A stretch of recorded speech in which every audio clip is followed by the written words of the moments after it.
late. I was finishing up making my supper. Got some chicken and potatoes, green beans.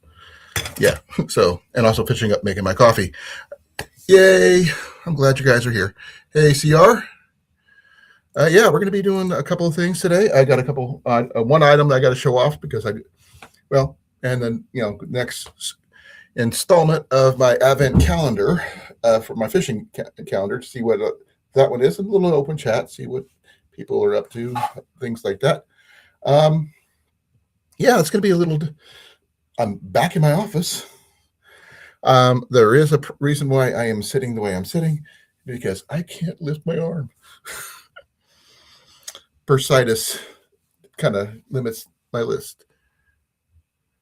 Hey, Gary, how you doing, brother?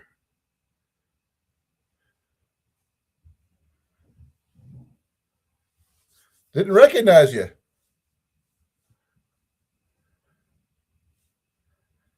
Well, let's see what I got here. I'm not sure what's going on with my light here.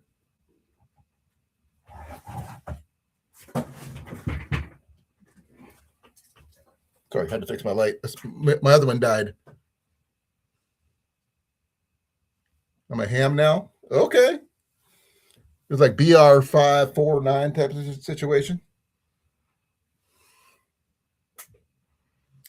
Yeah. Having chicken, baked potato, and green beans for supper. I haven't eaten yet, so please, I apologize in advance for not eating prior to, but food is ready when it's ready, whether I want to or not. But I did get a good, meat and potato type situation. I know what a ham is. My dad had one. I don't have anything myself. I know it doesn't cost much to get the license or anything like that, and it's great for if you got one of those Baofeng radio setups. So that might be something we can consider talking about. If you have something like that and to be willing to discuss it, that'd be awesome. Just had fried rice. Okay. Well, I'm having baked chicken. Just chicken breast with no salt. I got Mrs. Dash on here. And milk.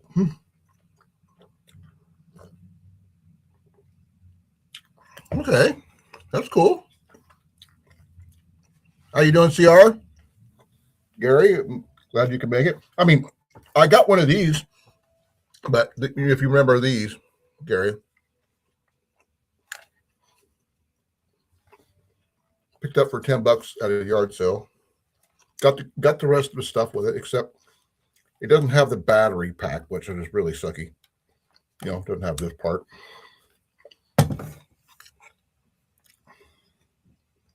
I mean, I got the antenna, I got the plugins, all that stuff. I just don't have the hands-free battery pack, unfortunately. So that's probably going to be a base station thing type setup. It's not. I mean, is it ideal? No, but you don't see a lot of CB radios nowadays, as much as I would want to, anyway, because I grew up as part of the CB radio culture, which is a play on my Tuesday coffee break, by the way.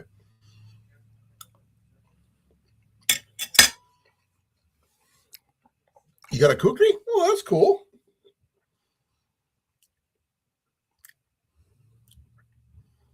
How much that set you back? And where did you get it? Too good. And is it really good quality or interesting quality? Is it like an original? If it's an original, that's going to cost you an arm and a leg. Sometimes literally.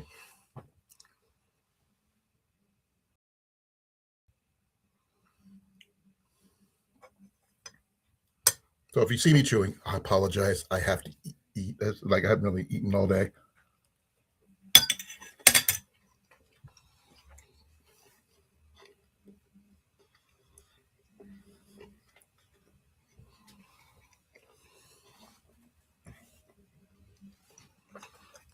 And to answer your question, CR, I do have my coffee as per usual.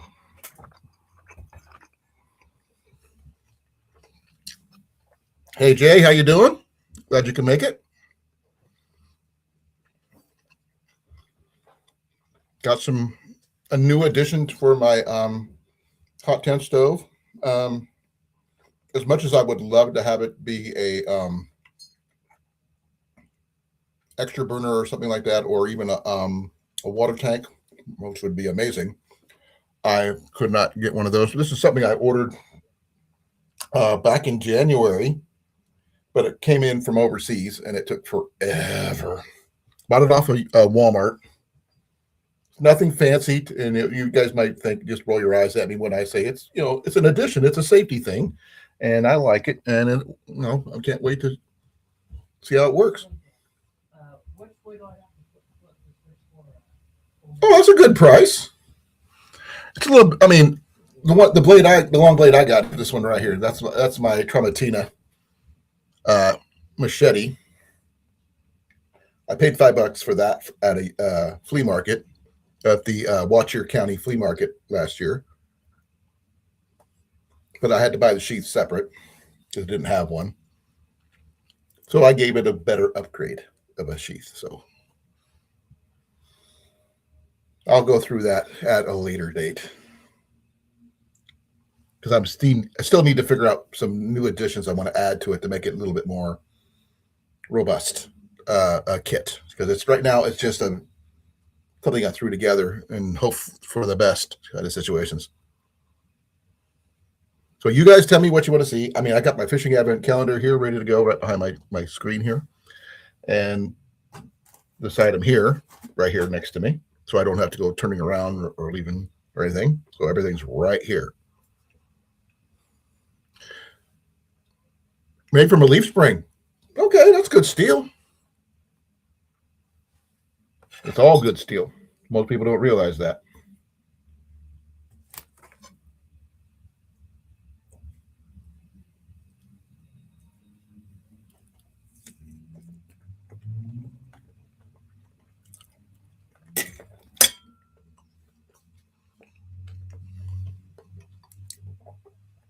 I don't have any knives like that, unfortunately. Ian does. He's got a custom one. Mercedes truck. Wow.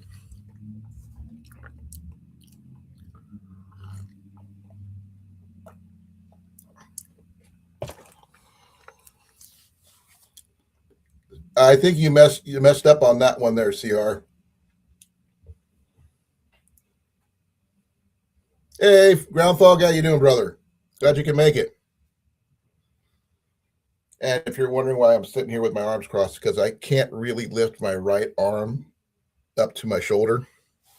I can do everything with the bot from the elbow down, but my this part here, I have bursitis, so I can't really lift it. That's good steel.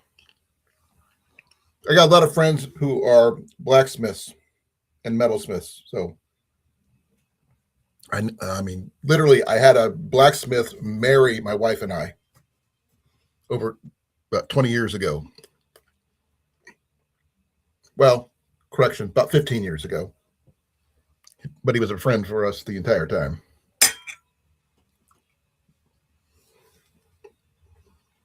Cool. I didn't know that.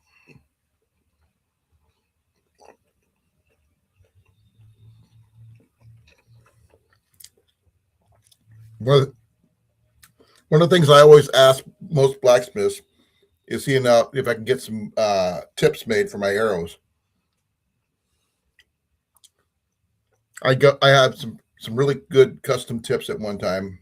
Um, I think I have them in my kit, which is back there on the shelf, which I don't think I'm going to get out today. It's a little extra. That's an archery related thing, so I'm not going to go into that today. But yeah, some people ask, "Oh, can you make me a knife?" No, no. I don't want knives. I want arrowheads, broadheads, leaf shaped broadheads. Oh man, the old school goes with my gear, which you can't see. It's up here and up here when it used to be behind me in most other places. Because I'm a firm. I mean, while the newer broadheads that that come out now are pretty. They're not very durable. Stove's going well. Actually, when I used it the other day, when I did my overnighter, it did quite amazing. And the new addition, while not seeming like it's a big deal or anything, I will say that my stove is continuing its run about being the cheapest item I ever got with my hot tent setup. Now, my stove was only a penny. Now, here's the thing. This new addition didn't cost me anything because they refunded my money because it was delayed. Because they said, it was mailed out, but it didn't get to me, so they refunded my money, so I got it for free. And yeah, so I've paid less than $80 for my hot tent, so which is really cool. Now, I'm gonna just go ahead and show it because why not? Because you guys are here and everything. It's not much, but this is the mat for underneath my stove. I mean, I got this from Walmart. I'll be putting the link in the description when I'm done here. But this is heavy duty, actually. I'm not sure if you guys can tell, but this thing is very, very cool. It's not very well stitched, I'm sorry to say, because it's all single stitched. As you can see, it's all single stitched. And this, I just got to figure out how to secure it to the ground. I was thinking about putting some grommets in here in the corners where I could just, pin it down with some stakes to help keep it from sliding around. Yep, I did need it. So now that I got this, that's an extra layer. It did come with a its own bag, so which is really cool. So that way, if this thing gets any ashes or anything like that, I won't have to worry about getting it all over the place. So for a safety reason, I got this. I mean, I was going to use a fire blanket because I know that could be used, but this was an actual one for the stoves. And like I said, I got it from Walmart. I ordered it a long while back in January, and it took forever to get through customs and everything else. And it was originally about $15 with shipping and everything else. So, because I ordered another item at the same time. That came in, and then this came in. So, there's that.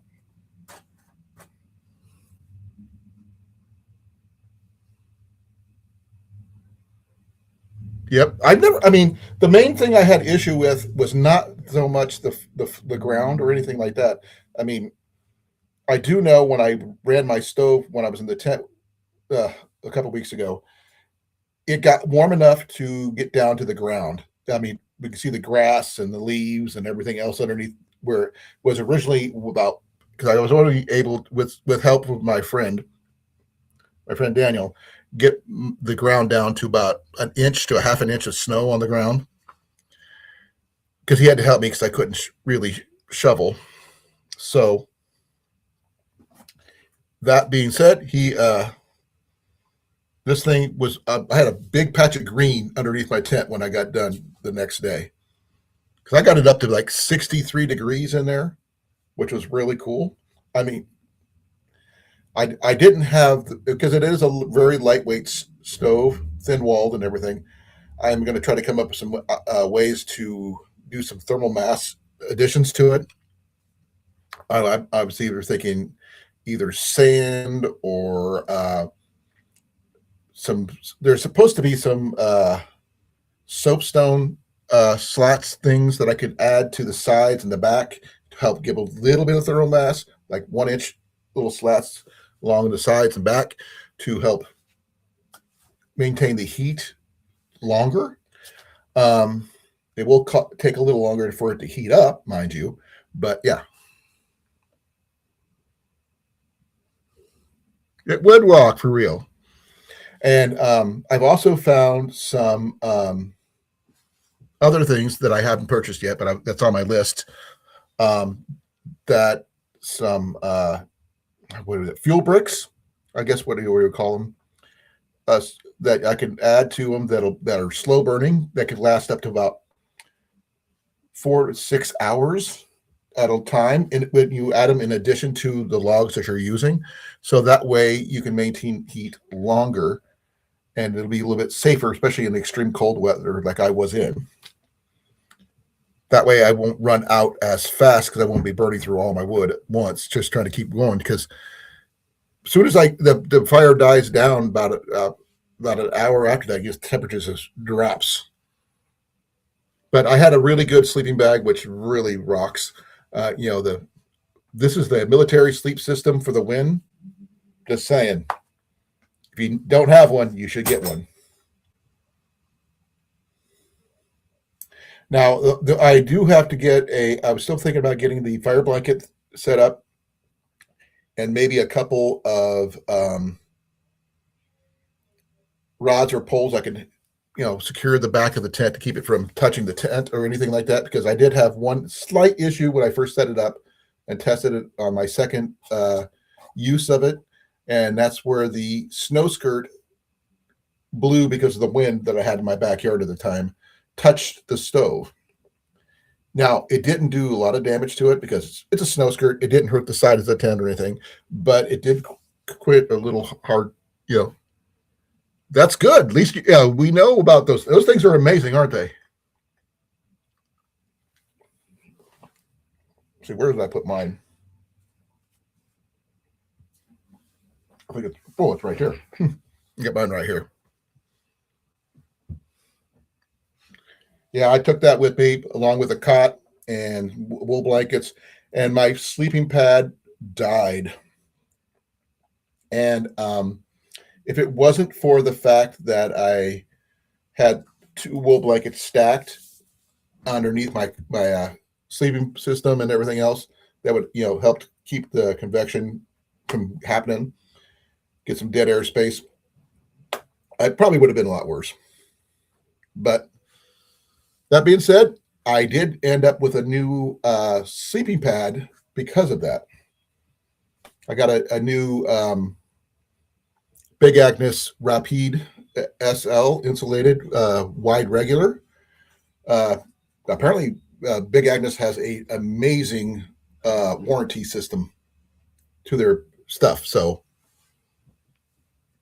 I did get a new one for they gave me a credit of $209.95 towards a new sleeping pad, which I ended up paying only $10 for, which is considering I paid $5 originally for the original Q-Core. So yeah, still got it for a lot cheaper.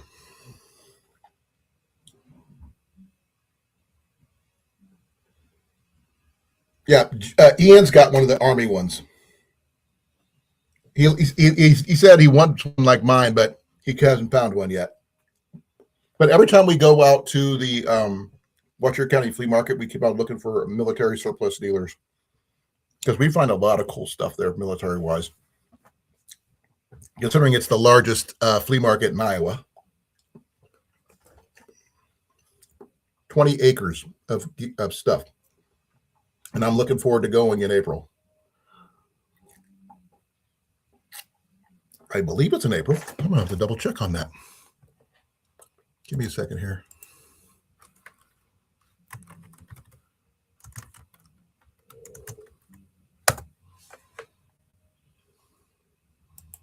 I'm checking the news. How you doing, brother? Pretty good. What's all going on? Oh, well, I got a new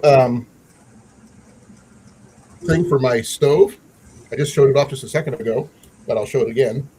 It's for underneath my stove to help with safety and everything else. It's a fiberglass mat. I was going to use a fire blanket, but this is better. And I guess my hot tent's setup is maintaining its low cost for everything so far, because that's good. I ordered that, paid $15 for it. They had 2 delays or 2 or 3 delays, and they said, "Oh, they sent me my money back," but I still got it. So I got it for free. And I'm going to be doing my next edition of the uh, Advent calendar, fishing calendar later. I'm also eating supper because please forgive me on that one. Oh, yeah. Hello, CR. Kaufman Arms Surplus in Alabama. Okay. Is there a link for that one there, Gary? Oh, another Gary, huh? That is Gary. Oh, it is Gary. Yeah, that is our Gary. The only Gary we have.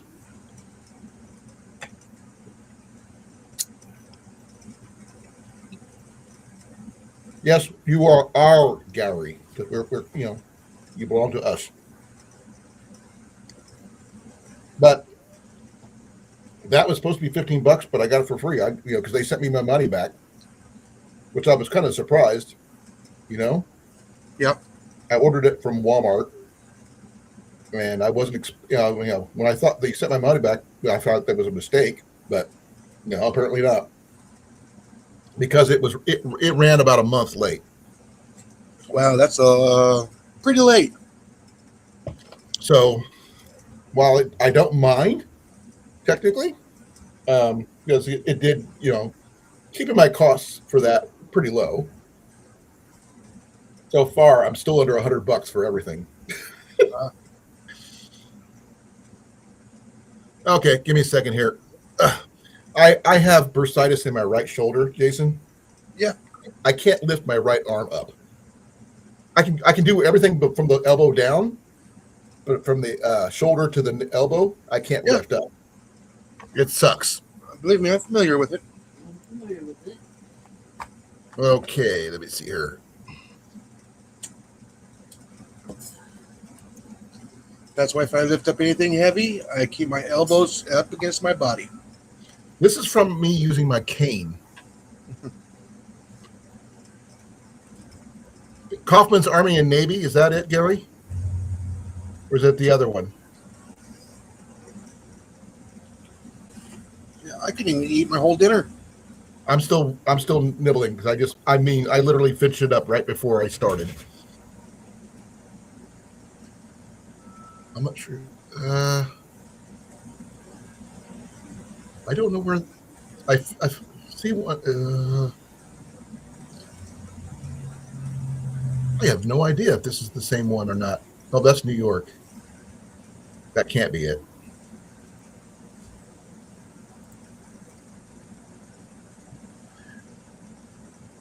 Yeah. Kaufman's Army and Navy. That's in New York. Definitely not it. Oh, there it is. Samson, Alabama. Is there a website?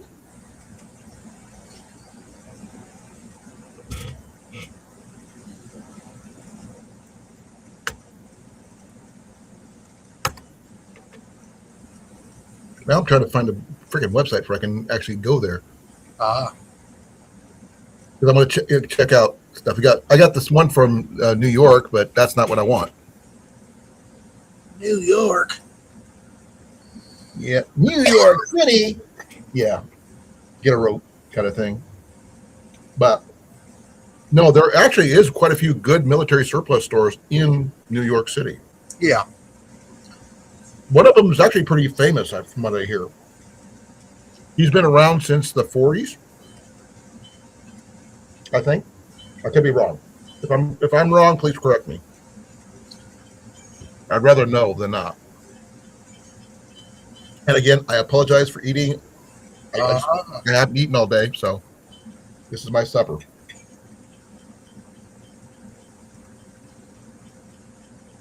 Remember I said last night, watch for that next cold wave coming through? Yep. It's coming. Here it comes. Huh? Here it comes. How close is it? Probably about a week away. I don't know. But apparently Ryan Hall is talking about it. Well, today was 77 high here in Iowa. Yeah, it was about 80 degrees here today. Tomorrow is supposed to be 87. Yeah. Then I have a feeling it's going to go, tank. It's going to plummet, yeah.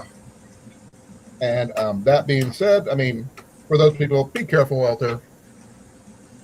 Yeah, remember what I said last night? No, I'm keeping everything intact just in case.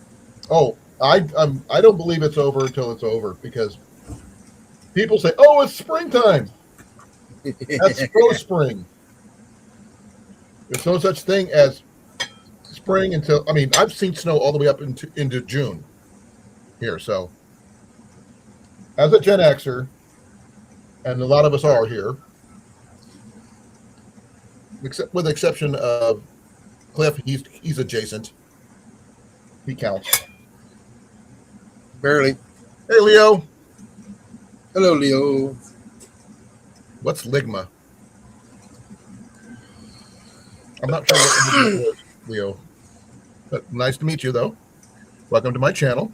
I think this is just it's going to be my hot tent stove mat from here on out. I was thinking about putting some grommets in the corners to add some stakes to hold it down. Keep it from slipping and sliding as it heats up. I will try to find that Kaufman's place if I can find out if they have a website. I do have it pulled up. I just wasn't sure about. Didn't you say in Mississippi? No, it's Alabama. No, Alabama, sorry. Well, same thing, just a line. No. You trying to get killed? That's how feuds happen. Yeah, you know what I mean? You got East Texas and Louisiana. The only thing separating us is a line.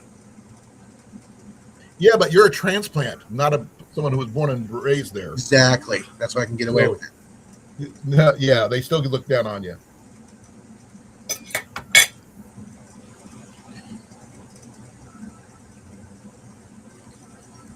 Yeah, I didn't know almost the whole town already knows me.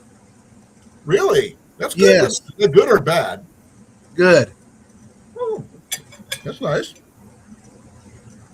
So, Jason, what culinary confection did you have for supper today?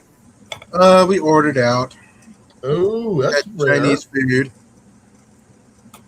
And I said I couldn't eat it all. I only ate half of it. Yep. Hatfield and McCoy. Which side are you going to be on? Yeah, I got the dinner special. It was the lemon chicken, which they put the sauce on the side, which was awesome.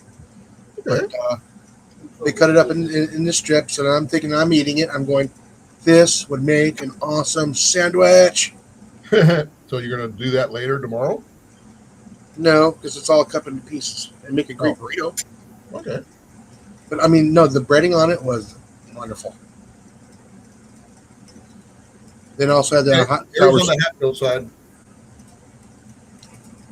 I'm on the side with the popcorn and a beer. Or you're the guys who when they say hold my beer, you're the guy holding the beer. Yep. Okay. As I'm watching the Hatfield and McCoy fight, yes. Or you're the ones selling the ammo to both sides. Spectator. Yep.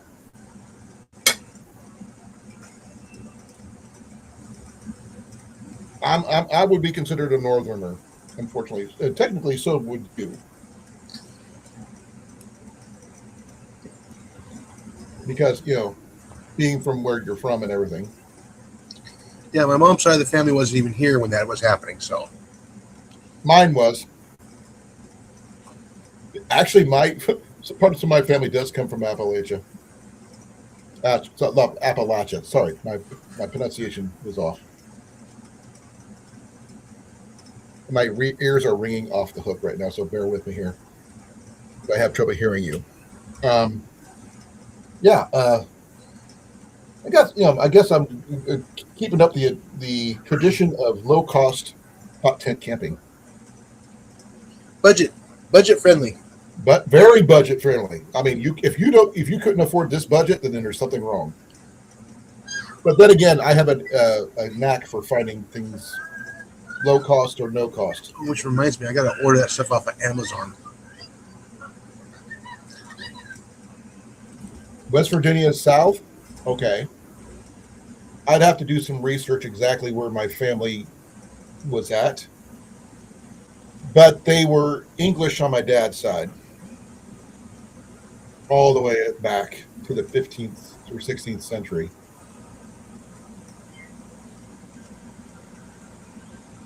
But they were down south for a while, and they traveled over till they got to Iowa.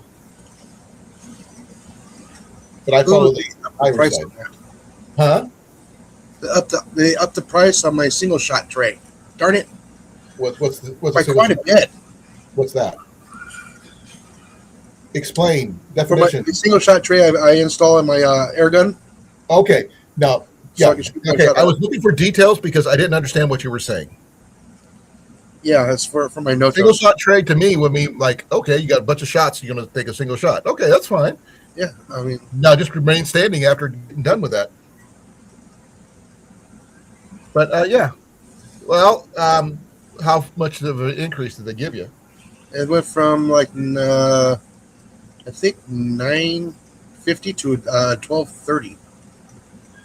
About 25%, give or take. Yeah, I got to put it back in the thing here. Add to wish list. Yeah, the magazine is $21.99. Now, is it made of plastic or metal? No, what was that? You said a magazine, so usually I'm going to say Oh no, they're plastic. They're high density plastic. okay. What was what? That's what you thought. What was that there, Gary?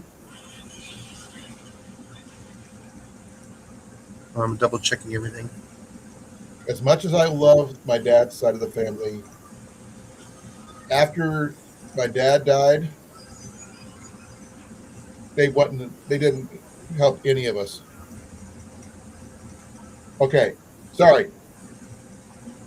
What did you mean by that's what you thought? Is what I was asking you.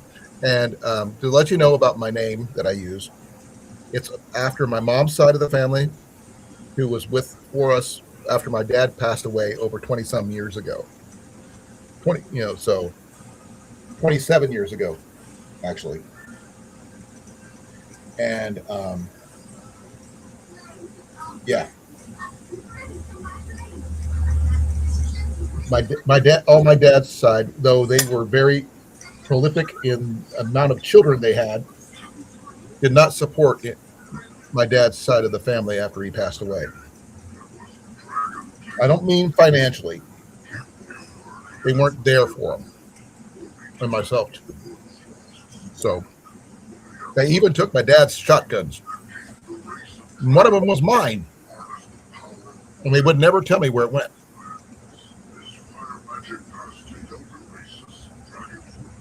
What the heck is that voice there, Jason? Oh, Molly's computer. Okay, it sounds like one of those hacker dudes. No, it's her game. It's the whatchamacallit, the Wizards 101. Oh, he thought that the single shot was about liquor too. No. No, but the way you said it, I got a box of those. without no, Jason, without context, Yes. say it again. We didn't have any context. You just said it out of the blue. Yeah, it's called a saucer. But I understand 100% there, Gary. I'm with him. You got me lost there for half a second because no context. Oh, that. Now, let's see what else. You got anything new with you said that you're going to go get a new clip, or is it going to cost you $12 and some change? Are you ordering one now, or are you going to wait and order one? Who, me or Gary? You. No, I'm trying to order it right now. Oh, okay. The cat's got a lot of stuff on here.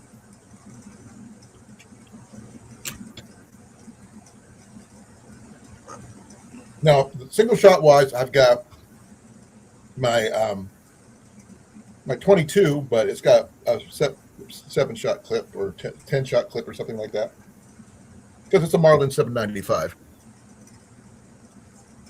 I may be a guy who does archery, but I like being able to be proficient with a lot of different weapons.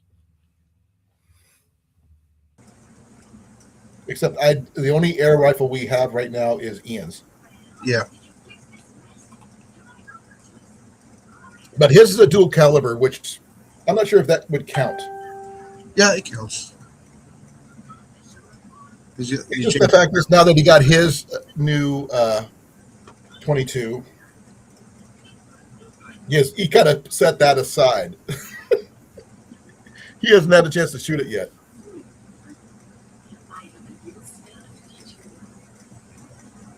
Get him out to the range. Well, I plan to, but I have to wait till I can actually drive a little better because being not able to lift my elbow doesn't make it conducive for driving a truck. Oh! Did she order that?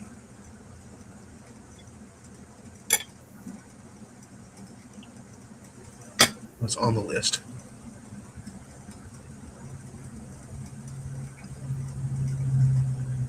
Ooh, that's kind of cool, Gary.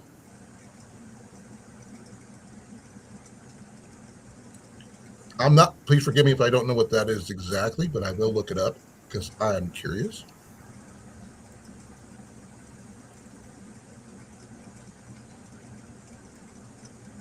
Okay. And since I got the, I don't have any handguns at this time. It's not because I don't want to. Budget is everything right now, and I got to wait till I'm feeling better to do anything anyway.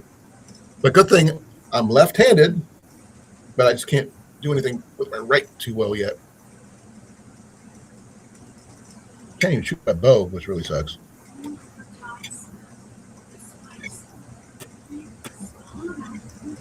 I still think you should get a blowgun there, Jason. nah.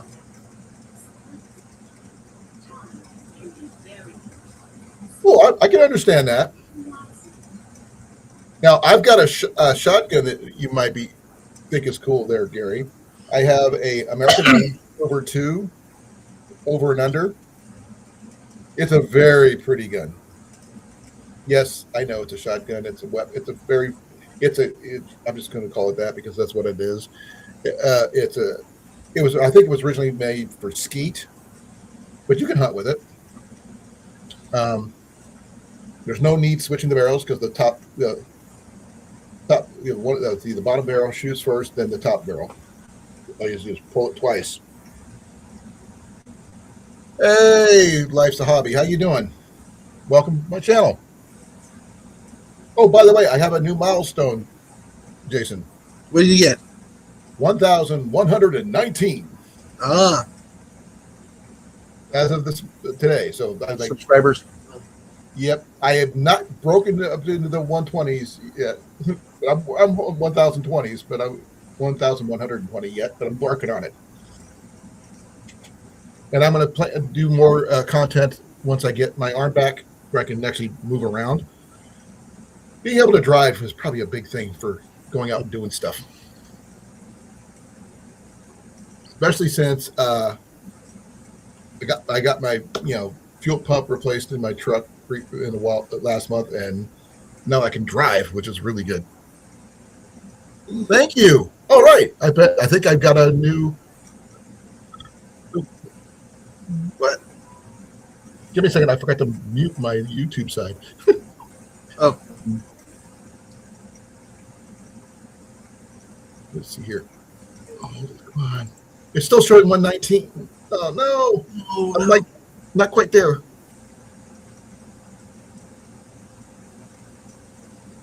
Now, I have lots of different things I talk about, but tonight we were talking about, in addition to my hot tent stove, which is the mat that goes underneath it. I got it from Walmart, of all places, for $15, really cheap. And it's a lot more robust than I thought. I mean, it's not overly thick or anything. It's woven fiberglass, and it's so shiny. but it will protect the ground and prevent my tent from catching fire and things like that. It took me a little bit. I did actually have some VA help with it. I was able to take care of everything except for about $200, which I end up paying out of pocket. The best part about it, Gary, is the fact is where I had the work done, and it was literally there's a mechanic right across the street. Magnum Automotive is literally on the other side of the road from my house. And they actually came over with 4 guys and they rolled my truck across the street instead of trying to get it towed over. So that saved me a bunch of tow money right off the bat. So they had to replace a little bit more than just the fuel pump because of how old my truck was, because the bands for my fuel tank was rusted, as well as the throat needed replaced. But other than that, yeah, we got that fixed for like $1,200. Squirrel? What about squirrel? Squirrels? Thank you, Life's Hobby. I really appreciate it. Yeah, I've been squirrel hunting with my my bows before. So far, squirrels 1,000, me 0. With my 22, squirrels 995, 22 5.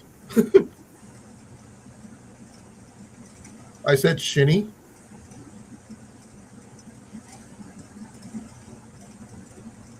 Or shiny. It is shiny, yes. It is. The sheen on this thing is amazing. I just very, and the feel is weird too. But I Now, like with it. that match for your tent, is that covering the whole tent or just underneath the? It's just a stove mat. Okay.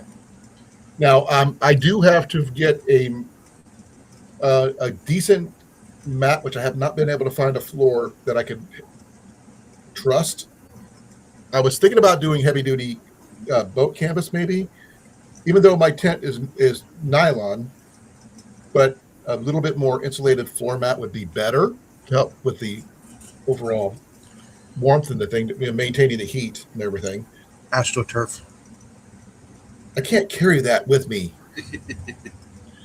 But I tried getting a really cheap mat from Temu, and it fit barely under my cot, not the entire tent, which really was okay for me putting gear underneath my cot, obviously, but it didn't work for anything else.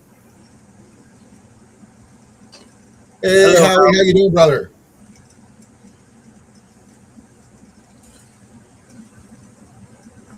Glad you can make it. Yeah, I got a new stove mat for my hot tent stove. Due to shipping errors and delays, I got it for free. So right now, my tent setup with stove is at $73.49 for the entire setup. Now, I did add some additions, so that may have gone up to just under $100 because I added some connectors to the spark arrest and some guy ropes, and I had the extra stakes to help guy out my stovepipe to make it a little bit more stable. But I paid like $7 for some extra guy ropes and tensioners, and some other things for carabiners for the stovepipe to help secure it.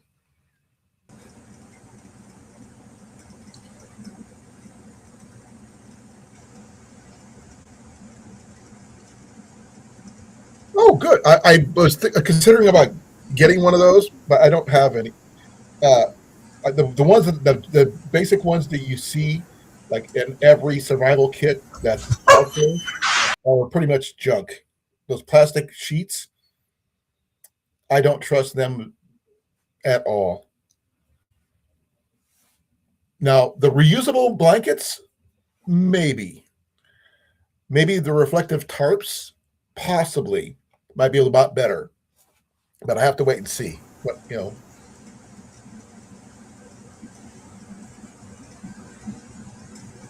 Now, for those people who are wondering, this is what I've acquired. And due to an error, shipping error, I ended up getting it for free. Got my money back and everything. So it's actually about a pound in weight. Yes, that does mean my overall weight of everything goes up slightly. But I have ways to haul it when it's no snow, but I'm still haven't bought a sled for it yet. But that's on my list of things to acquire. And I was thinking a little kid's toboggan might be the best way to go. A little plastic. Huh? Okay.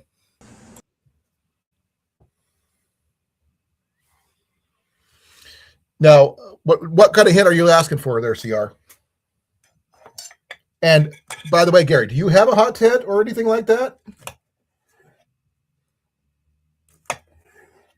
I'm just curious.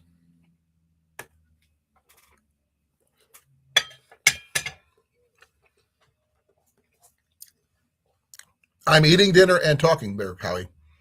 Chicken, baked potato, and green beans. Unfortunately, I was not able to grow any of these vegetables yet.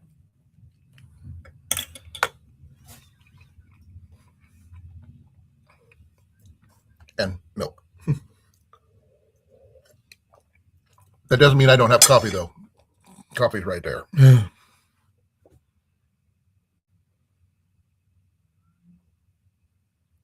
Okay. Now, I'm not sure if anybody has tried to go cheap on some of your gear, because that's just because it's a cheaper option than the high-end ice fishing sleds or something like that. But I mean, I can get a little kid's toboggan for like less than $20 and use it to haul my gear in and out. Once I'm better, obviously, because my knee issues and my shoulder issue currently, I'm kind of restricted to what I can do right now. And which really sucks is because the shoulder issue is because of the knee issue. So it's all connected. That being said, yeah.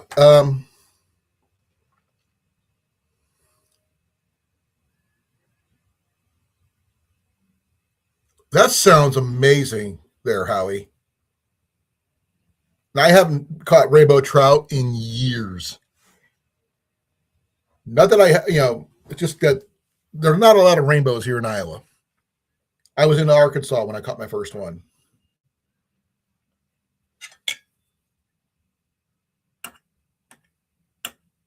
Ian's first trout was the same time as my first trout.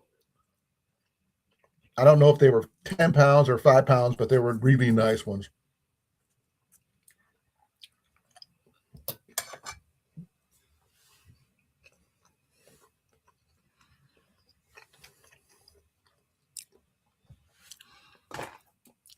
I'm sorry, I need some caffeine.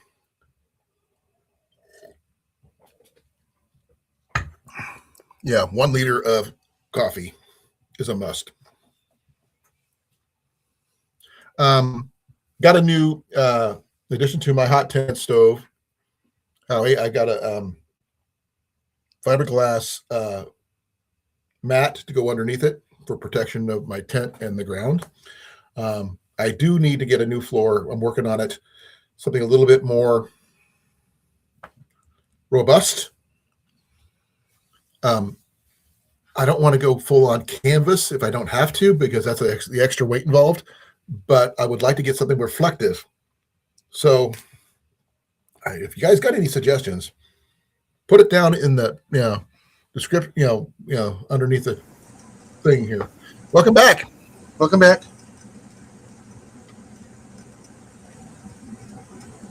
Well, it is delicious there, Howie. It was baked chicken with Mrs. Dash. The only reason I'm using Mrs. Dash because someone hasn't made any more dry rub. Oh, I know. I need to make some more. You keep saying that. I know. I'm willing to send the bottle I have back just to get more and pay for everything. You know? And I pay for a bunch of it to have on stock. Because that's a bad thing to run out. I need to pull out my recipe and get it together. Cool. How much would you think you would charge for a couple, like 6 bottles? $1 million. I don't think I could do that, but I will do my best about buying you a bunch of reusable bottles that you can, I don't know. I have to put it all together and add it all up in time. I'll pay for shipping the whole 9 yards. And I send you the money first, then you send me the product. That's the way it should be. That way I can have dry rub to last me a while because we put yours on everything until we ran out. I told you it's good for everything. I do. I mean, It's better than seasoning salt. I don't use salt, though. That's that. That's the one thing spice I don't use a lot of, folks, because I grew up in a saltless or really salt reduced household due to my sister being have a kidney disorder, and any salt at all would cause her to blow up like a balloon, water retention wise. So all my mom's meals were basically saltless. Pepper, on the other hand, we had a lot of. So, yeah, you know how much pepper I have to grind for that rub? No, I don't. A lot. Well, so you actually grind your own. You don't. Yes. Buy it. Okay. That makes much more worth it then. Oh, please forgive me. Oh, my nose is running a little bit. And I have to have the right salt. I have to have the right ingredients. Try and get it as fresh as possible. Then I seal it. Sorry. Flashbacks. Yes. I haven't had any in almost 2.5 years. Especially with the quail. Oh yeah, dude. You still have pictures from that trip. Yeah, fortunately, I didn't have time to take pictures of the quail. No, I don't think any, but I think it was being too busy being consumed. No, I was too busy cooking. Well, that too.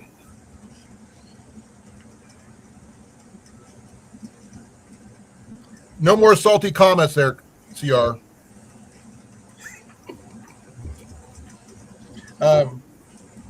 I'm just sorry that Deb could not make it all the way there. Oh, I know. I mean, that would have only been the icing on the cake, but due to her having vehicle issues, she was unable to attend. She got halfway here, and then her van broke down. Yes, I know. Sad. That was, if we could have transported her and her gear to the site and everything else and got her gear home again afterwards, that would have been ideal. But I didn't have the gas to do it otherwise.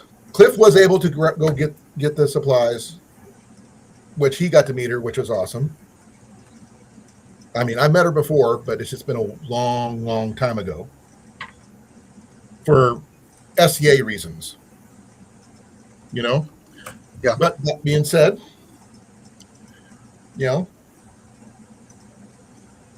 oh man, that was a big piece of chicken and a big potato. Anything new, Jason, besides what I just showed off so far? I mean, I'll do the Epic fishing calendar in a bit. We're down to 2 people, unfortunately. Oh no!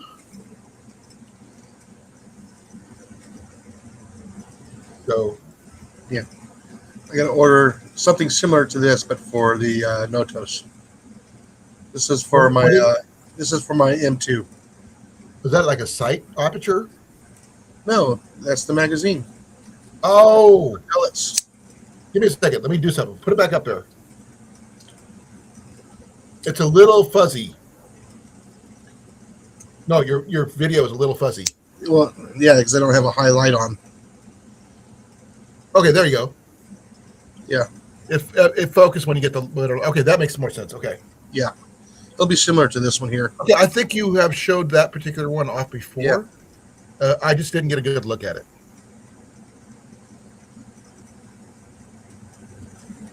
Now, quick question for you, Jason. Can I show off ammunition here on here or not? Yeah, you can. Yeah.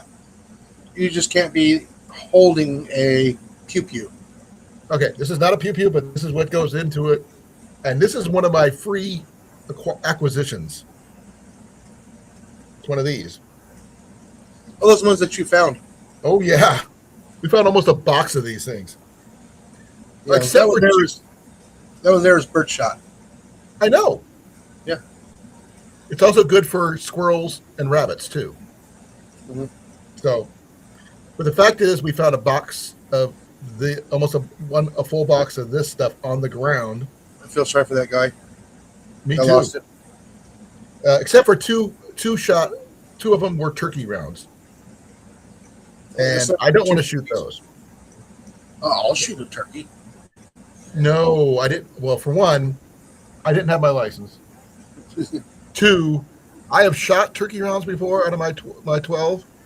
It's not fun at all. It hurts.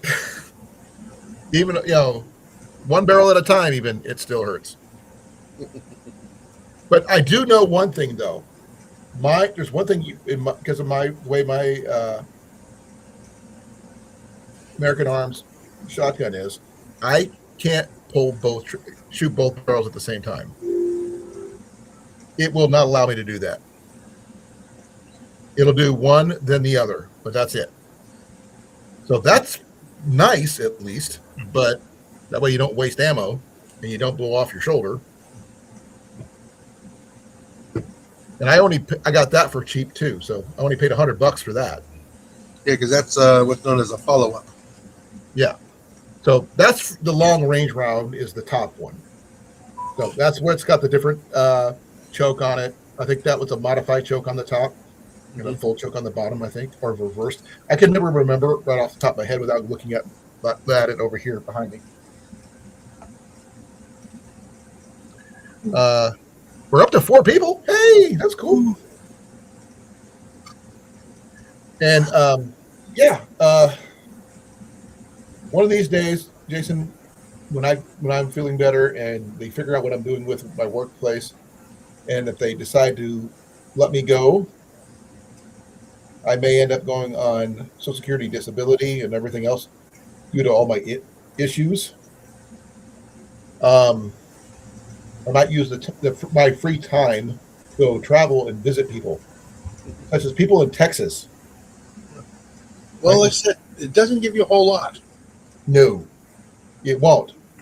But between that and the military disability, on top of that, they're going to reduce your SSI on that. What do you mean? Well, it happens, but it's still 2 is better than none.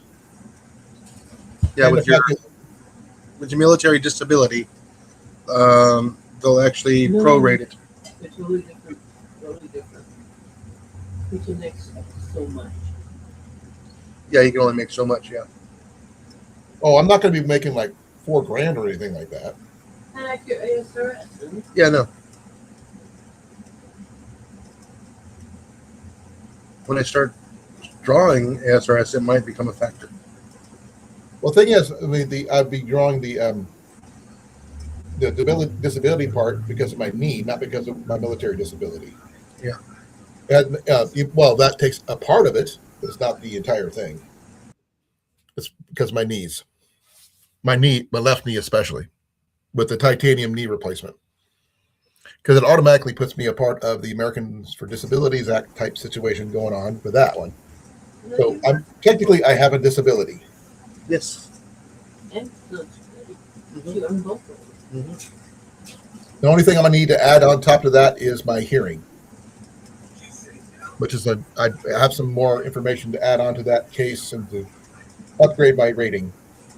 Yeah, like I said, my partner at work, he's already at 110% already, and they Oh, might be wow. jumping up to 150. Wow.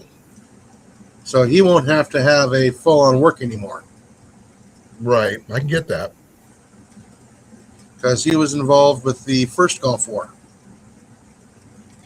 I was And in he's- during that one. No, he was there.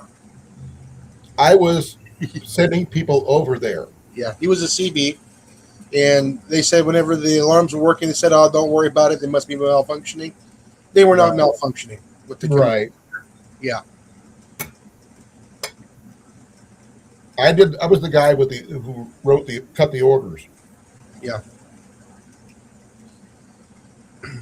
Because I was at the Presidio of Monterey back then. So I was, in Germany before that, but then I was in the Presidio of Monterey, where they sent all the linguists over there. They sent a lot of linguists over there. Welcome back. That's fine. welcome back. Welcome back. Welcome back. Welcome back. Sorry, little welcome back Carter going on. No, I was just talking about military disability and things like that there, Gary. And if anybody needs to learn more about the military, um, Go to your local recruiter. go to your local VFW and get involved. Oh, and the American Legion. Don't forget about them.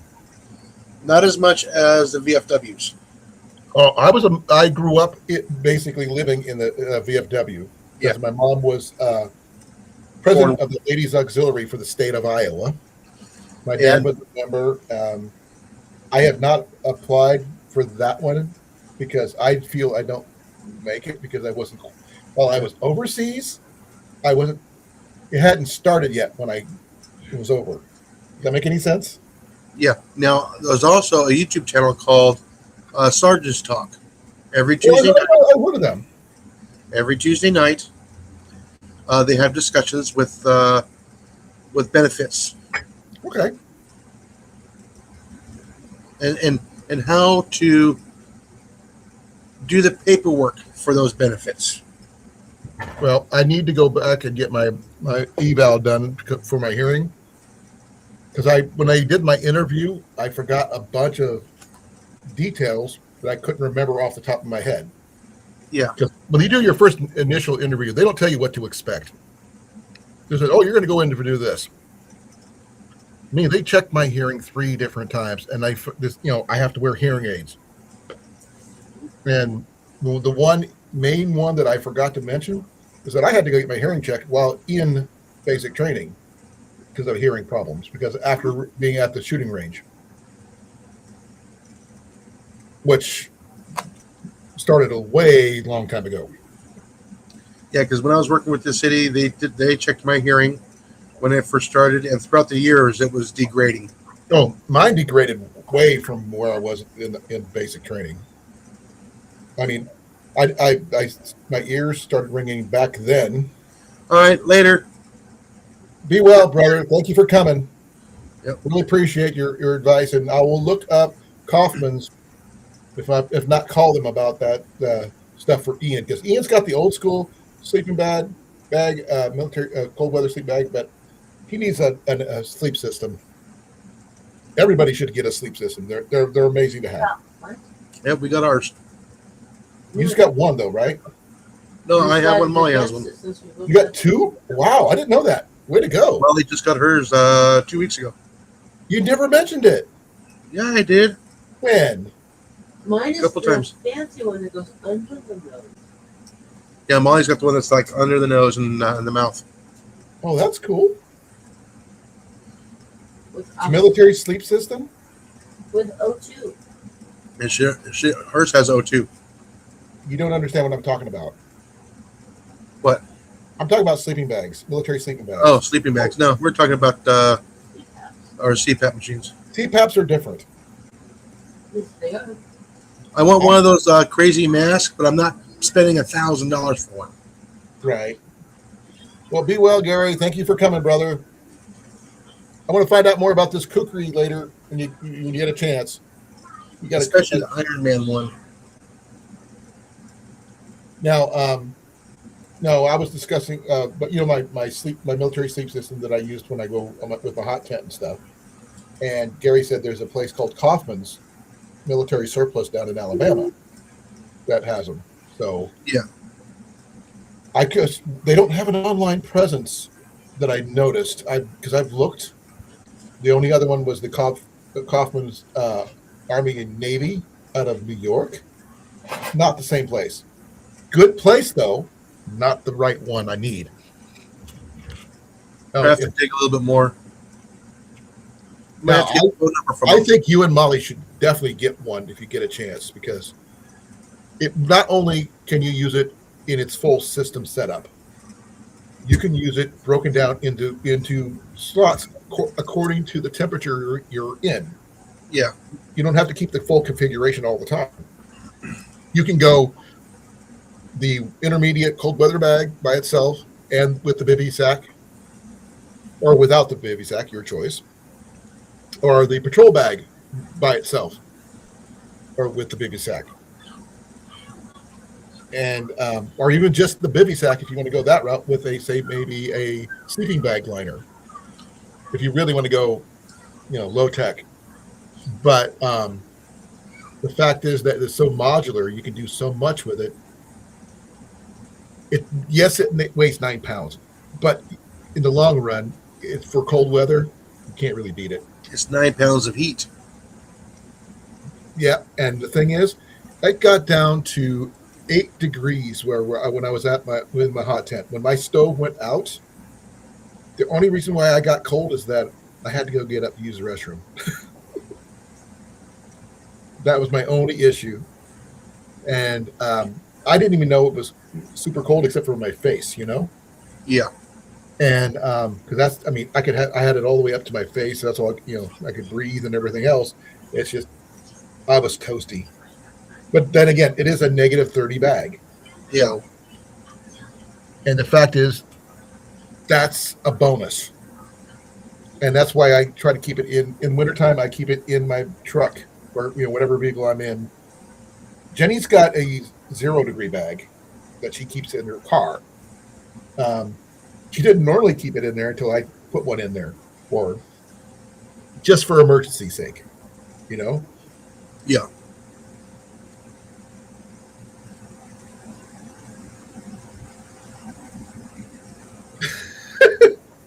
What's the ad, CR?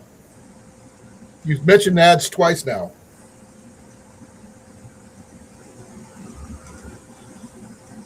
It's a running ad. Okay. Well, if I could get a sponsor or something like that, that'd be awesome. But I'm still trying to figure out the sponsorship thing. I just got to find one item that they'll willing to sponsor in one of my lives or my videos or something. I'm willing to do a review on something if someone wants to sponsor me. As long as it's something I use. That's my big thing. I've got to be able to use it. I did see something the other day that I haven't seen in a while, though, Jason. What's that? I ran across a video from Tyler. Okay. He's door dashing enough money to buy a new electric e-bike. Yes. And which put me down a rabbit hole of all the videos that I skipped over the years. So I went back and watched all those. Figured it could not hurt him, All right, Howie, go enjoy your dinner. Be well. Have a good dinner. Now, I really hope he comes back and does more videos. It just, I don't even know what he's doing now. But he's still got a lot of views for someone who's not posting regularly. He's still over 3K subscribers, so which is pretty good considering he's not been really active the last while. Bit like the last big one was the stealth camp on top of the in Des Moines Yeah, at the top of that car ramp, car, the car lot. garage. Yeah.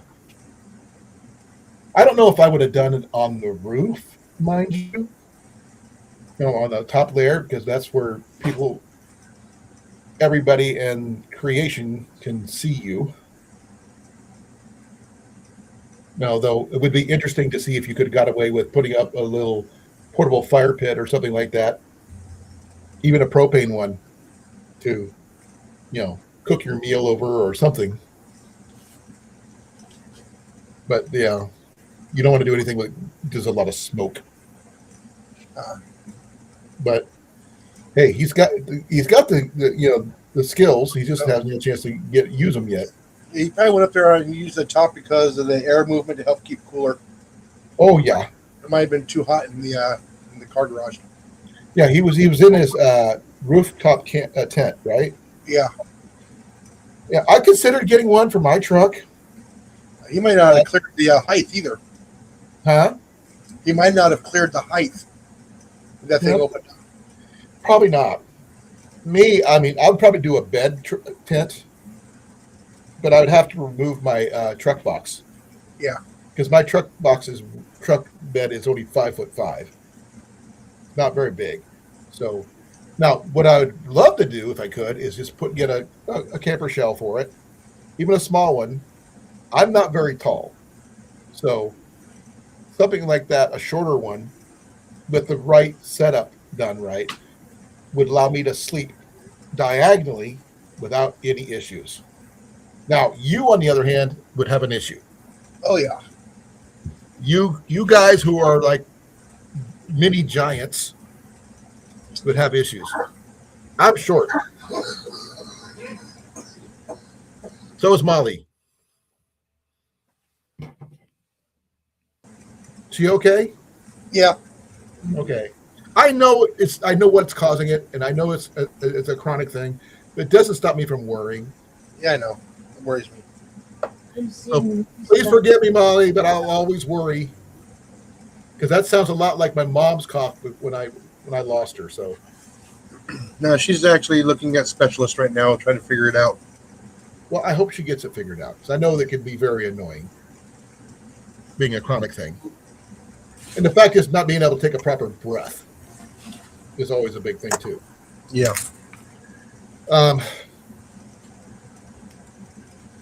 Let's see here. What else? Well, Jenny and I are over influenza B, which is a bonus, but I would not recommend it, folks. Yeah. I don't recommend anything like that. They said people die from that thing. Oh yeah. The thing is, you don't hear about B. I know I've mentioned this before, but how often have you heard someone on the news or anything mention influenza B? You don't. Yeah. Well, it turns into a pneumonia, Exactly. just like A does. So it's they said I was pretty close, and the main part for me is that since I had hurt my shoulder, and one of the main things that B does is severe muscle aches, and which really restricts what you can do because your whole body hurts. Oh, geez, Flair. What? Andrew just bought another farm that has a river, cabin, and pond, and more. Where's he getting all the money for all that? He sells a lot of beef jerky. Apparently so. I have not purchased any of his jerky yet, but it's on my Neither list. have I. It's on my list of things to try.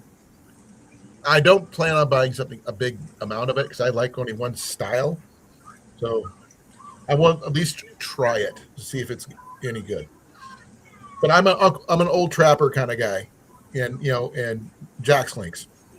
Those are my two favorites. Original blend, not teriyaki, not smoky flavored, not spicy. But if you are, more power to you. Enjoy what you like. That's all that matters. Let's see here.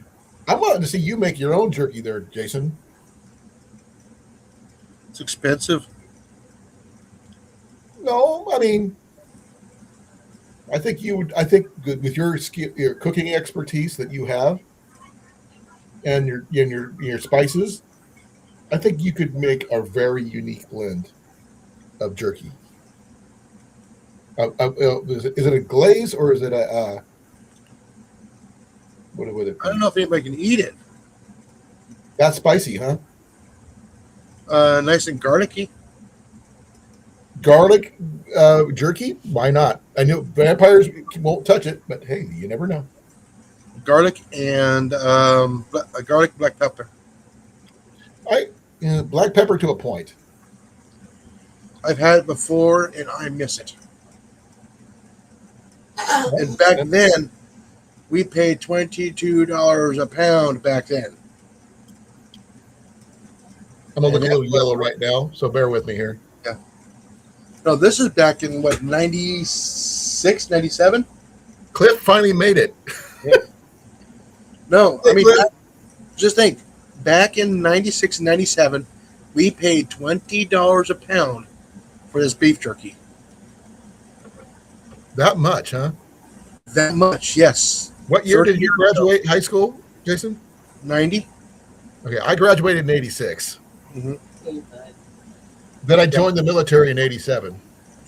But what I'm saying is, back then, $20 was unheard of, way too high for, the standard beef jerky. Oh no, that Man, was this give you a stuff couple pounds of jerky here back in the day. That stuff was so good. It was called Moose's Beef Jerky out of Sacramento. Oh, I've never heard of that one. Link is at the top of the chat, Cliff. It was a soft beef jerky. Oh, I do like a chewy one, but not. I like something you can chew. I don't like something so soft that it just. No, it was soft. It was still chewy, but not too chewy. You can leave Right. it in the cheek of your mouth and just sit there for like 10 minutes sucking the juice off of it because it was so good. I don't like juicy jerky. I'm sorry, I don't. But no, this stuff, it was a black pepper garlic beef jerky. So that's where you get your ideas from. Okay, makes sense. You recreate that, then I think you do really good. And he was using prime stuff back then. Well, what could you do? I don't know. I would have to experiment to see if I can get it right. Well, That's the expensive part. but you get to eat your failures. Yeah, if I get it wrong and it's nasty. Well, I don't know what else to tell you on that one. I mean, I've never heard of, with the exception of, I'm not a flavor kind of guy when it comes to jerky, except for original. Some teriyaki from time to time if I have to, but I'd rather not. But the Yeah. smoky original flavor is my favorite. Yeah, I couldn't tell you how much salt was in there, but I can tell you it was after you ate a couple of pieces, you got that garlic burn, and it was so good. Okay. I was checking out something. The dates on the Watcher County Flea Market is at the end of April, first part of June. Or May, first part of May. So I've got to the end of next month. Now, what was the name of that jerky? It was, I believe it was Moose's Jerky, but he was older then. I would say he was close in his older 50s, maybe 60s, back 30 years ago.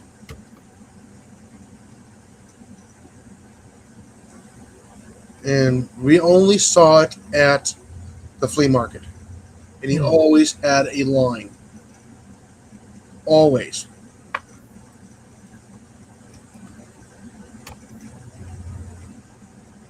Okay, I'm having. See, there's Moses Family Jerky, Moose Country Brand Pepper Sticks. You may not be even I've tried to find it, but I've never found anything that corresponds with the dates. Okay, I found Moose Boys beef jerky and meat sticks. Yeah, look at the dates of business. Well, give me a moment. I just found them online, so you got to I give know. me some credit here. I was digging deep. Okay.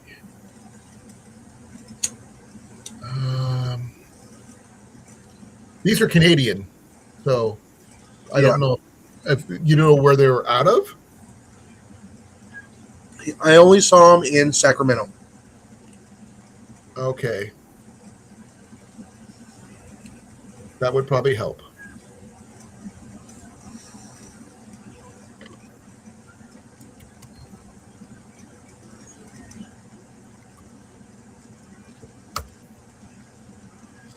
Okay, moccasin, musacin jerky. Um, because the fact that the name is throwing it off because moose jerky is a thing nowadays. So I can't find anything Yeah, directly. yeah. This was back in the mid '90s. Yeah, I don't have anything. Still can't get Cliff up here. What's up with that? I don't know. I'll put it back the link back in the chat one more time and see what happens. Cliff. Here, Cliffy, Cliffy, Cliffy, Cliffy, Cliffy, Cliffy.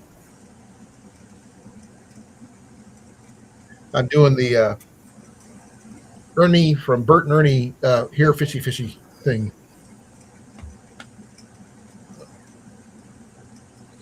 Now, I'm so stuffed from dinner. hi, Stuffed. I'm Colin. Nice to meet you. Oh yeah, I'm so stuffed from dinner. And I barely was able to eat one of those pieces of chicken. Oh, my piece of chicken was decent sized. Not the biggest piece, mind you. Ian had that. I had one piece of chicken, one decent sized baked potato, and green beans, and a glass of milk. Because I had the egg roll, and I had the soup, and one piece of chicken out of two, and plus I only had a couple of spoonfuls of the rice. So I have lunch for tomorrow. Well, that's good. Yeah. Now, I know you mentioned you got your new clip for your air rifle. Now, which does it hold a particular size of pellet, or does it use stuck for just one type? Or do you do multiple types? 22 caliber. Okay, I've seen it's not like it's multi-functional.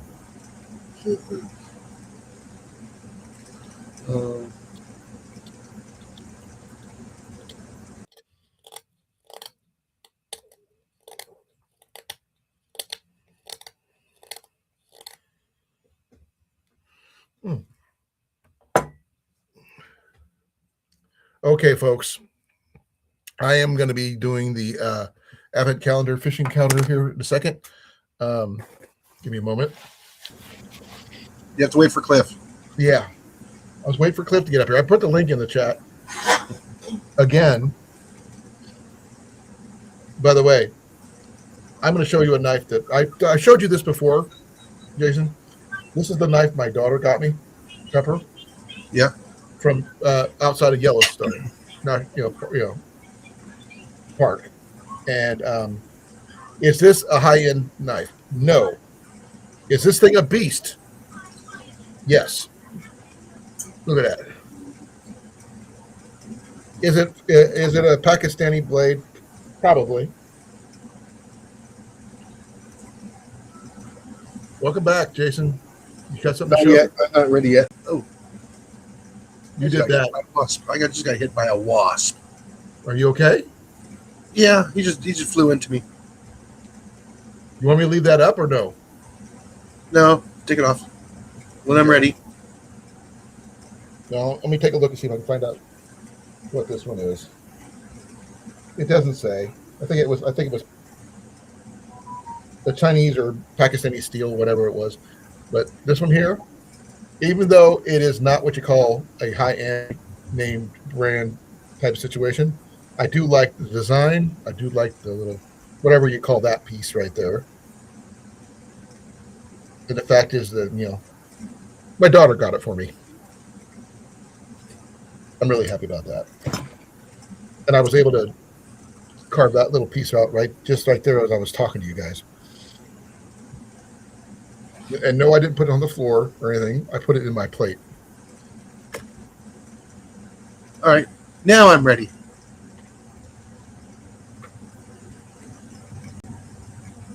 Okay, is this what that goes to? Yes. Guess who gets in? Cliff. Yep. Hey, Cliff. Double click to what? Reorder? To reorder. That's what it says on the thing. Drag to reorder. Where do you see that? When I'm looking at the picture that you got set, I put up there for you. And it's got me, you, and then it says drag to reorder. Yeah. Drag to reorder. Yeah, that's the screen I'm working on. I don't know what that means. Yeah. Oh, Cliff, are you here? It means you have to be a drag to reorder. Or it could be dragon. I'll drag There you are, Cliff. It was you who had the dragon. Oh, he also said a drag princess. Ooh. Like in 2-on-2. Live is such a drag kind of situation? Yeah. Oh, Cliff. I want to show you, since you haven't seen it yet, once he gets done doing this. Yeah, so I had to order that. Okay. That's not bad price. $17. Yeah. But then I have to pay for shipping. How durable is it? More. Huh? How durable is it? It's pretty durable. Oh, it's good to know. I mean, I haven't broken any of the magazines yet. That's tempting. How many do you have now? Magazines wise? A lot of them. To find out. A lot of my, I have like one for almost every one of them. Okay. Okay, I'm going to put down, Jason, if you're done showing off.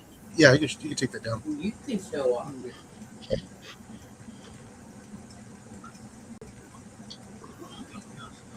Okay, Cliff. Okay, I got a new addition for my hot tent. Okay. Now, I ordered this from Walmart. It originally was supposed to cost me $15. And because I had it set up the way I did, I got it for free shipping. Unfortunately, they took forever to get here, so they decided they refunded my money. They kept the order in place.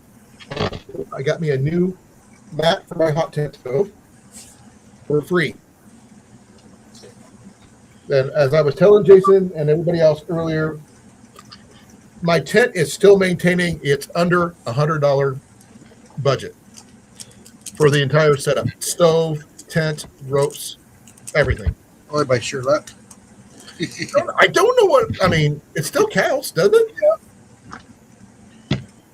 Whatever you showed off, I did not see because you blinked out on your side of the screen and went fuzzy.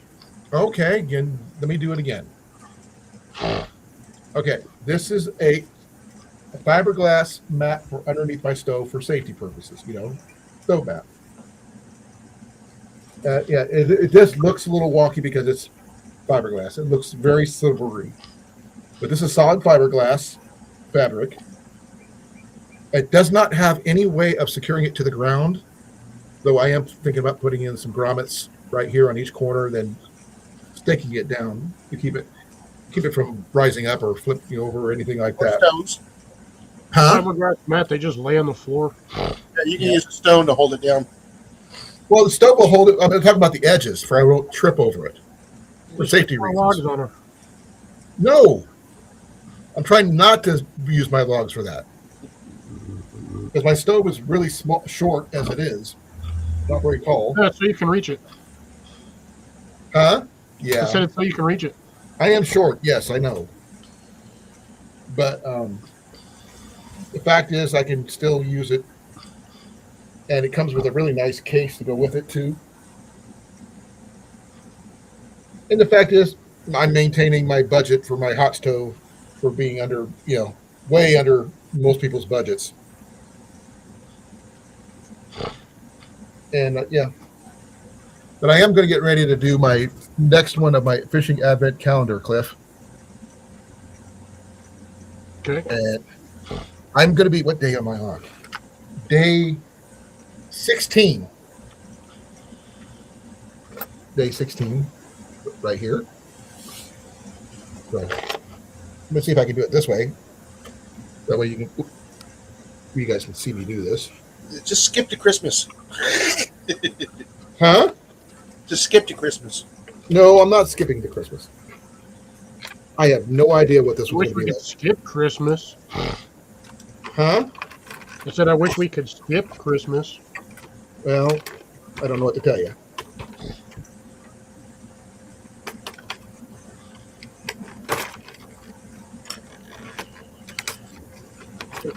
These advent calendar things. Oh, I got something different, Jason. I got Did something you totally actually different. get a lure instead of a spoon? Well, yeah, you got worms. Oh yeah, You got worms. No, you're gonna love this. I got a frog. Oh, that'll catch a frog too. That's a good one. That's a Frog good catching a one. frog. That's a good top water. That looks like that might be a strike king. I'm not sure. I haven't looked at it. Anything. Let me see. Does it say anything on the bottom? No, I hate to say this, but looks like that frog is a butt plug. But it goes this way. There's this. Well, I know, but if the back end where the hooks are, it's got a butt plug. Yeah. Well, it's supposed to be like a leopard frog, maybe, but I was waiting for a new one that wasn't, Wasn't a spoon? yeah. 'Cause I got a lot of. Wait a minute. Do that again with your frog. Yeah, his squeaker's broken. But the parts are really freaking Yeah, sharp. its squeaker is broken. So look at the size of those hooks. Yeah, those are like. Oh, what did I run the hell over? Shit, I just swept my floor. Yeah, but that right there, I'm actually liking this one. Considering the last one was that one spoon, and Yeah, I got a lot of spoons, as you can see. But trying to be able to catch a fish with each of these, one each day, it's going to be tough. I may ask you a lot of questions there, Jason. That frog might be the easiest, but it's also the hardest to set. Probably. I don't know. Because it's definitely not a small fish lure. So. No, you throw it where there's a bunch of algae or plants on the top of the water, like the lily pads, We don't have lily pads here. or something similar to it. Right. And you just make it go from leaf to leaf and let it pause. And then it should float for a little while. And when you see the fish go up there and grab it, count to 1.5, then set the hook. Okay. Give them a chance to try to swallow it. Find it, yes. Okay. But I think that's that's okay. How much do you think one of these would cost if you just bought this lure by itself, Jason? Probably about If you 15, want- 20 bucks. The cheap ones from Walmart, about $4. So I paid, Ozark Trails. and I paid $2 for this entire thing. Yeah. So I've gotten my money back and then some. Let's see, how much is a Strike King frog?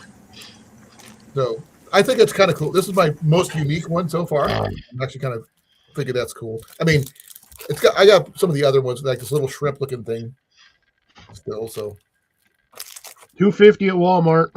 $2.50. $2.50 at Walmart. You can get a 5-pack for $8.97. Bass Pro has them for $7.50. Yes, yeah, Ozark Trail for like $2.50. So I definitely got it cheaper, considering the amount of other lures I got with this. Because I got my other ones, like this. It's about $2.50 regardless for I that still like particular. these right here are kind of cool looking. You said this was a deep water one because of the spoons being as big as it is. But yeah, I was waiting for something squishy or something like this. I haven't seen any of the worms or anything like that, which you'd think that'd be a part of it, but that's probably somewhere in the rest of them because I still got 1, 2, 3, 4, 5, 6, 7, 8 more to go. And once I do that, I'll set them aside. I'll get a case to put all of them in, keep them in. I'm not sure if I'm going to be able to keep them in order because I can't remember the exact order.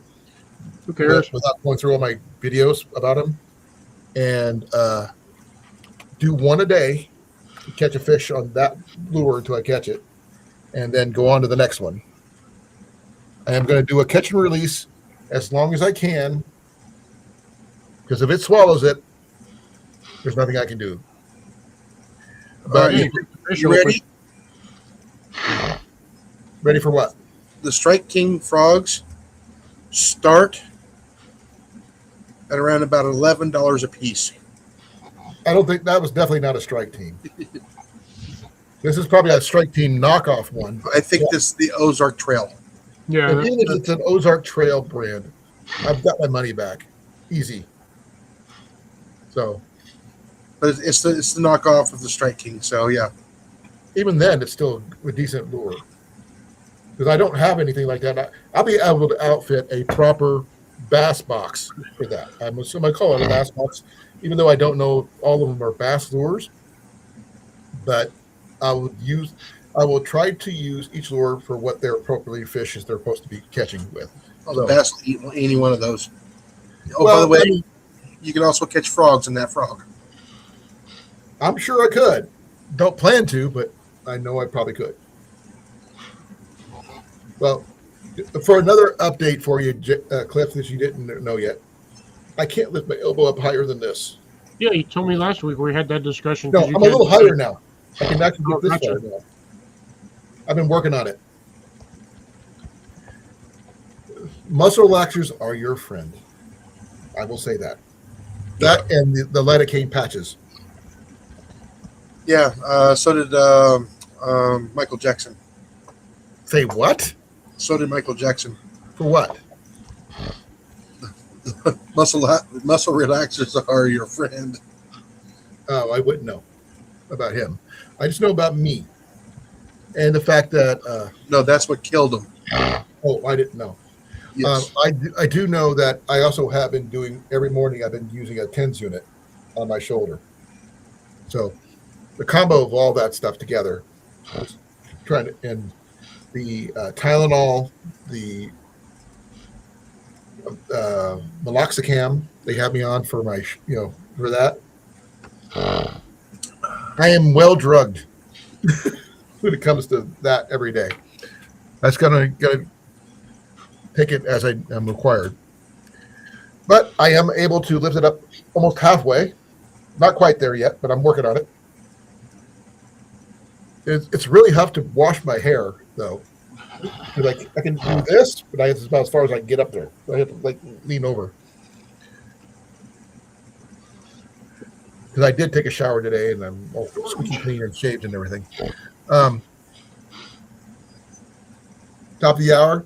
I'm probably won't be going for much longer. So, what was the delay today, Cliff? I was trying to not freaking die over here. What happened? I was also doing some work outside still. So, I know you have something new you're setting up in your greenhouse, or what? What's the deal today? I wasn't setting anything up in my greenhouse. He was taking care of his pellets. I was dismantling pallets. Oh, how many are you up to now? I took apart 4 today. No, how many total so far? A lot. At least 30. But you're doing it by hand, too. You don't have a sawzall or anything like that. Well, I have a sawzall, or I'll have a jigsaw that I use for stuff. I have power tools. Well, I mean, when I was working when I was still working in the warehouse, they had me take them apart with a sawzall. Yeah, you just cut the board, but I like to take the nails out. No. For cutting the nails. Oh yeah, you have a vertical horizontal bandsaw. You just slide it across and it eats the nails right off. Yeah. No, I didn't have that. I had they gave me a sawzall, dude. That's all they gave me. No, I physically try to get out the boards and the nails without destroying the boards because I can use the boards for other projects or firewood or ground cover or Some of the bed pellets liner. some of the pallets we had at the warehouse were screwed in, not nailed, and we didn't, the heads were kind of messed up. Not going to say screwed up because that's technically what they were, but you couldn't take them apart. If you tried ripping them apart, it would just destroy the boards. Yeah, I have methods that I use in order to force them out. Usually does pretty well without splitting the wood because some of these pallet boards are so thin that if you try putting a pry bar under them and the minute you pry it up, it splits it right where the nail's at and you lose inch or half Exactly. inch to it every time. That's why they had me use a sawzall. But it would go right along between the boards, in between the board and in between the sandwich. Yeah. Now, I just use a 2x4 that's slightly longer than the 2x4s that are in there, and I'll hold it flush against where the boards are, and I'll whack it with a hammer, and that usually pops the nails out along with the board without splitting anything. Yeah, one of the things I had trouble with, though, is that sometimes they would run out of pallets, and we had to repair the ones we had. So we'd end up taking the worst pallets and basically breaking those down and using the boards from there to fix the better ones. Yeah. But you had to take the bad boards off the old, the good, decent ones. Yeah, I had one of the ones I was taking apart was a jerry-rigged one that had like 12 staples in each section because it was too short. So I needed an extra 6 inches or 8 inches, so they cut a piece off, stuck it to the end, and used a freaking 2-inch wide staple gun and stapled that thing like 6 times on each side. Well, they at least gave me a nail gun for that part. So at least putting things back together, they gave me a nail gun. But well, yeah, I put the top brackets on, but when your boards are too short and you have to add a section on there, a nail gun ain't going to help you for squat. Well, what they used to have us do is, if you couldn't get one that'll fit straight across, I have us offset it a little bit. Yeah. Colan froze. Yeah, Colin's having issues tonight, not me. He's got all the gremlins. What's the gremlin? What's the issue? Whatever the gremlin is on your side, you keep freezing. Shouldn't be, though. Yeah, you are. It's frozen again. Okay. I did not know this. This is the first time I've heard about it. This is the second time I've mentioned it because I mentioned it when you were trying to show off the fire blanket. When you were big screen, you froze on me. I couldn't see nothing. I thought it was because it was the reflective part. You didn't. No, you froze on me. Like you froze, and then I didn't hear nothing. And then the next thing I knew, you were this screen here with all of us. Okay, good to know. But I do like my my fire mat. I guess my stove mat, or whatever you want to call it. But like I said, I was going to get put some grommets in the corners and put some stakes in that to hold it in place so I don't trip over anything. Because with my knee and everything else, I don't need to trip. I did do some figuring about making figuratively or literally. Both. Figuratively. No. I was doing some research. Yes, the wood I had would have worked and lasted longer if it wasn't the fact that the stove I have doesn't have a way to retain heat because it's really thin walled. And I was going to add some stuff to it in order to make it give it a little bit more thermal mass without taking away the firebox, box section. And they suggested soapstone cast off finger type stuff. I just have it lined up on the side of each side of the walls. Just buy some fire bricks. They're usually like no. These are too big, too thick. You can get the fire brick versions, but the soapstone ones are cheaper, and you can get soapstone slivers cheaper than you can get fire brick slivers. And because they're thinner, because I only need about an inch to be an inch thick. And I can run them all the way up and down each side and on the back, and maybe put some sand on the bottom.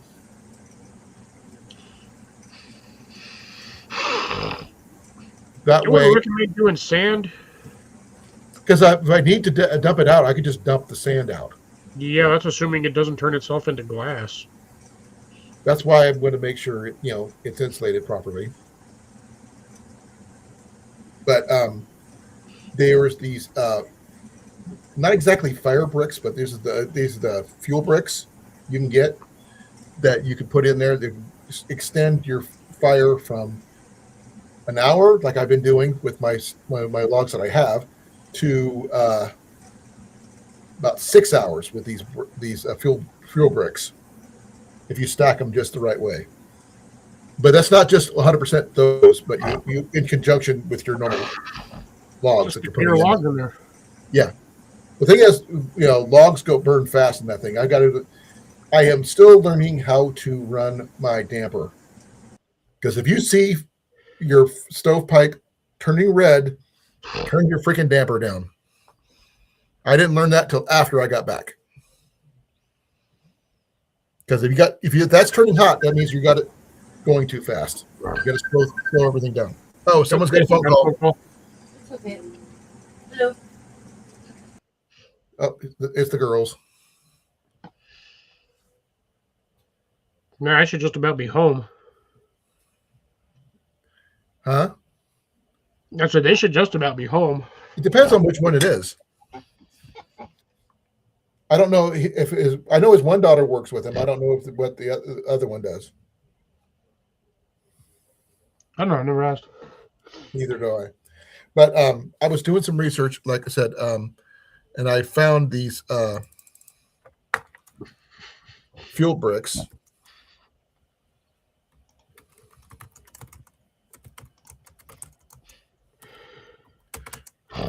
And I found them over at Ace Hardware, of all places. They're like fiber fuel bricks or something like that. And if you stack them just right, it'll make them last up to 6 hours, which is really, really nice. Delete my own comment. That was terrible. You know what I mean? And wood stove fuel bricks. I mean, they're not very big, but they will last you up to 6 hours when you get them in there. So if you're trying to keep warm in a especially cold night, that's a good thing. You just got to stack them just right when you start. I just jam everything in there till it's all packed like a sardine and just let it smolder burn all night long. No, you get no heat that way. It's got to have some airflow. You're not block. You don't want to block the heat. I didn't say dampen it all the way. You still have to have airflow, but no. Have a lot of airflow. I can. If you got to. They showed me. There's a list of how you're supposed to stack them in order to get the max efficiency out of them. And 6 hours is really good considering. And you can always add more as you go to extend that even further if you need to. As you get down to that 6 hour mark or close to it, add a couple more, and you can extend the life of how many your limited fuel log supply that are dry. That's the biggest issue. Having dry firewood is better than cutting a tree off down in the woods. If it's a leaning tree, then you just cut that one because it's already dead and dry anyway. Right. If I had a chainsaw or something like that, I would have done that. But I didn't have that option at the time. Only thing I had exactly why I have a folding saw in my truck. I have a folding saw, like I was getting ready to mention. I got my Black & Decker. It's a great saw, but yeah, your maximum cut on that is like 8, maybe 10 inches in diameter before you get stuck and have to circle I was around going to say more about 6 to 8. But it's great for trimming, cutting things down. I've done it before. And it doesn't bind, which is really nice. For a $5 folding saw, it's okay. I have 2 technically. I've got my Fiskars, and then I have Smith's folding saw. It wasn't the only saw I have. I mean, if I would have had my chainsaw, I would have used it. But we were in a park, and I didn't want to really do a lot of noise. You know what I mean? Yeah. And my friend Daniel, who was with me, he brought wood from home, but his was wet. The electric chainsaws aren't as loud as you would expect them to be. I was thinking about that, but I mean, The only thing I don't like about it is the limited lifespan. Because I mean, when you're out in the woods, once it dies, it's dead. Yeah, and if you have no way of recharging the batteries, Exactly. or if you're using like a bank like mine, I don't know. I was actually half tempted to buy one. Harbor Freight had a decent one for like $40. Right. It's like a 14-inch, I think, is what it was. And I was like, oh, that'd be an interesting little just addition to my truck just in case. I have a 350-watt inverter in my truck. I can plug that in, and if I have to, I can just run that off the truck battery as long as the truck is running. Right. I mean, I've got my little Jackery, but I don't think it would be able to charge anything like that. It might charge the battery once, so you might get one good charge out of the battery, but then if it's dark as hell or dark, you're not going to get a charge on that until the next day. Right.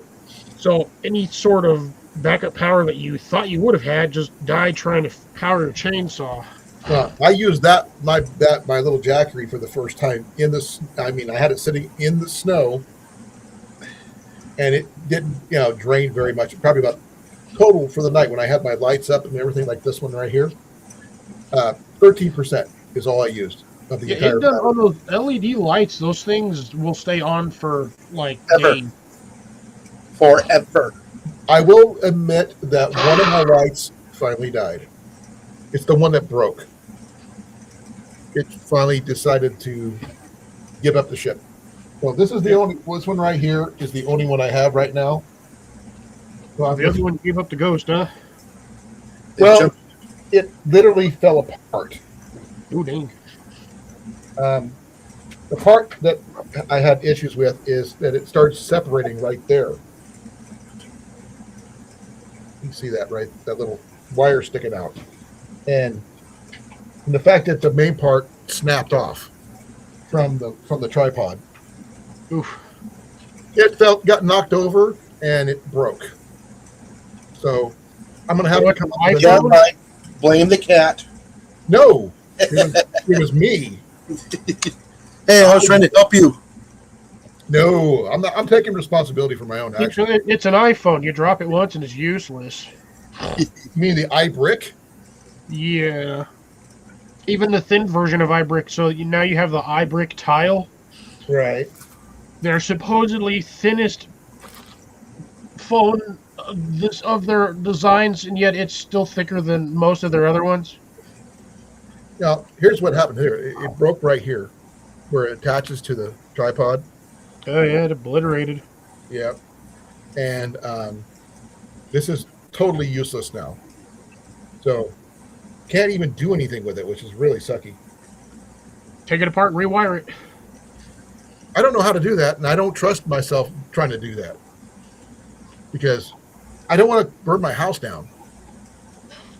So, Yeah, if you burn your house down with a soldering iron, you might be the first. I don't know how to wire or solder or anything electronic like that, and I'm just going to get an upgrade, find an upgrade version of this, of my lights that I need. I don't want to go like the TikTok lights or anything like that. I mean, right now, wrong with the ring lights. Huh? There's nothing wrong with the ring lights. No, mine died. Well, Really? After 4 years, it died. I want something I can put take with me out into the woods with me. Not too big, not too small. I mean, this size here is not very big. Easy, it's compact basically. It's just, what brand is this? I'm just curious. Where's CR at? I was waiting for him for a response. That's the brand of it right there. So I can see if I can order new ones. These are 10-watt power ones.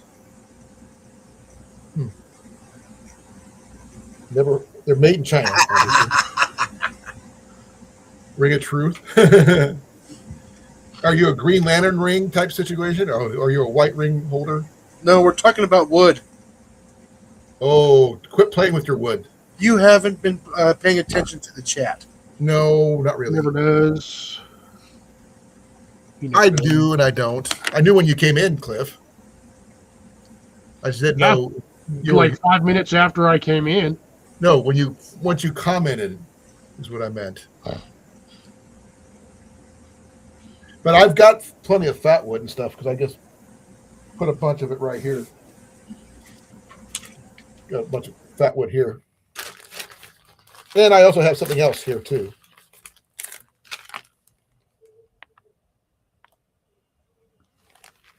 Unfortunately, I opened up the bag and it spilled inside this bag.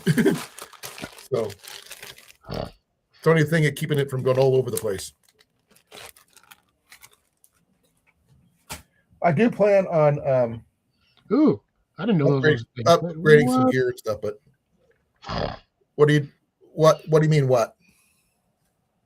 Apparently, Four Patriots has a USB powered light set. It's $50. There's 3 LED. Is it 3 or is it 6? 15-foot LED light string with 3 LED bulbs. Each bulb is the equivalent of 40 watts. Oh, there's an on-off switch for each light bulb. Oh, the newer brand lights like I got, they have a newer version out, a better version. Interesting. I'm gonna have to go see what if I, get something a little bit more portable. That's the only thing. Yeah, I'm looking at LED stuff. A lot of it's like USB, but it's like all small stuff. Well, when I'm out like in my hot tent and stuff like that, I don't need anything really big, but I want it to be able to, still be powered by my Jackery possibly, or something like that, or even a small battery pack. Oh, go back and look at one of Luke's videos. He's got excuse me, a couple of LED rope lights that he uses that have on-off switches. Right. I mean, I've got LED rope lights, and one of my favorite LEDs is right here that I'm using right now. Oh, dang. I can't reach up with my right arm. And that's... Give me a second. Let me shut this off so I can see what I'm doing. This thing right here. It's not much. I know a lot of places have those ones. Yeah, and, it's pretty bright, as you can see. Now you got it hanging off one of my bowstrings up here. So I can, it's not much of a light, but it's still a light. What? Sorry. It keeps me from getting shadowed as much. But I'm not sure how much longer I'm going to be able to go on because I'm running down. Yeah, I was running down before I even got on here. I'm running out of steam, dude. It's I 9 o'clock. was outside in the sun all day long. In direct You sound like crap there, dude. Yeah, I'm still hurting from yesterday because I haven't weed eaten in a long time. Well, the fact that I'm actually in my office instead of out in my chair is a step up from where I was. Because when I had the influenza B last week, it kicked my butt so freaking hard. I could not even move. That was why I didn't go live. I couldn't. I was too sore. Between that, and all my muscles hurting, and my bursitis that was going on in my shoulder, I felt like someone shot me in the arm and left me hanging. Be well, CR. Later, CR. Have a good one. Yeah, so that's basically why I'm. Because right now I'm stiff here and I'm stiff over on this side right now because of everything that's going on. You don't want to know where I'm stiff at. My back. That's what she said. My back, son. It's painful leaning over, constantly bending over, leaning over, trying to crowbar, pry bar, and hammer everything out of a pallet all day long. Yeah, my muscles I'm hurt. glad I am too old to do that and I can't kneel anymore because that stuff is way out of my ability to do so nowadays. Yeah, like I said, I'm so happy I bought that weed eater. Compared to some of the other models out there, I went back to the model that works. Gas or electric? Oh, a gas. Yeah, most people say, "Oh, get your electric ones; they're cheaper." No, they're cheaper, but no, they don't work like the gas ones do. No, and the fact is that you have to stop when it runs out of power. You can't continue on. You have to wait till it to charge again. No, Unless you got a spare battery. It's called 110. You plug it into the wall and you just keep going. No. They still don't have the power. The one thing about those you have to plug in, you actually have to have an outdoor plug-in first of all. And 90% of the time, when you need it in a certain location, you can't get a cord long enough. And you're restricted on where the cord can go. Man, you don't have long ass extension cords? I have like No. 500 feet of extension cords. Cliff, what happened to my gear last year? I don't know what you had in there. I had a little of everything. Some of your archery stuff and cooking gear. Oh, I had a lot. Most of my household gear too. On top of that, No, I ended up getting a 100-foot extension cord right outside. No, I ended up getting a weed eater that's 27 cc's, which is big for a weed eater. That's great for mulching leaves in a pot, though. you can also turn it into a boat motor for like a little. Problem is, mine's a self-feeding, and it stays at that 17 inches. What's the size of the line? 17-inch cut. No. The cordage that you're using to cut. Point Standard weed eater line. 0.95. There's different sizes. There's different sizes there. 0.95. Okay, that's what I use. Okay. Yeah, I know there's difference. There's 6.65, I can 7.5. go to a 105, but I won't get the RPMs. Right. That's the really thick ones, right? Oh yeah, they're real thick. Yeah. Best I've thing seen to people use go is with wire ones, but you can't trust those. now you use the on the spool. You change out the spool, and for the spool, you wrap that with picture frame wire. That stuff will eat through everything. It's cable. It's just what it is. Exactly. Ew. Oh, you hit a rock, I don't care. You hit a tree, you just lost your tree. But if the cord breaks and it shoots off somewhere, you can still hurt yourself if you're not Man, careful. you have to be. That stuff is, again, it's cable. You gotta really. Cable does break. You know that. But then there's the people who attach little saw blades to theirs. Yeah, I'm telling you, I see all those videos with the people doing that, hitting trees, and I'm like, dude, you ain't cutting through a tree with that. I'm telling you right now. It doesn't have the torque. We got 0 people in here. You weren't. Dude, I hate to say this, but I think I'm done. My Picked up shoulders are something over. So remember when I was telling you guys about that $30 sleeping pad at Walmart? Yeah. Bass picked it up. Way to go. I don't need another sleeping pad, but I figured screw it. Are you going to do a review of it? Yeah, maybe. I've already. I mean, technically, I've already used it once. How was it? I had to test it out. It was actually not bad. Okay. It's our value. I haven't used 1.3, my new one yet, so. basically a summer bag. It weighs 1 pound 8 ounces, so basically like a pound and a half. This thing honestly is super light. Hey guys, I need to get going. I'm gonna go harass Matt for a bit. Okay, Yeah, I'll go be there. ahead. Hey, hi from us. All right. So this one is 28 inches wide and 78 inches long, and it's 2.5 inches thick. So honestly, it's not bad for a little lightweight pad. I figure I can use this as an emergency pad in my truck. I'll just keep that with my bag. I at least have a sleeping bag. And it actually does come with a repair kit, which is kind of nifty. Just doesn't come with glue, which tells me it's a fucking sticker. It's a self-adhesive type situation. Yeah, it's straight up. It's a sticker. Like it's a 4-inch, 3-inch by 3-inch square pad, and then you get 2 of them, and then you get a little instruction booklet. But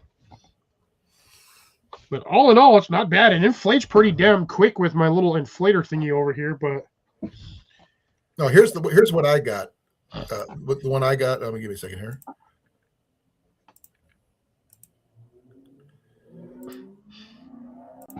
And I mean, again, it is an Ozark trail. Yeah, I know the Big Agnes pads are expensive as hell.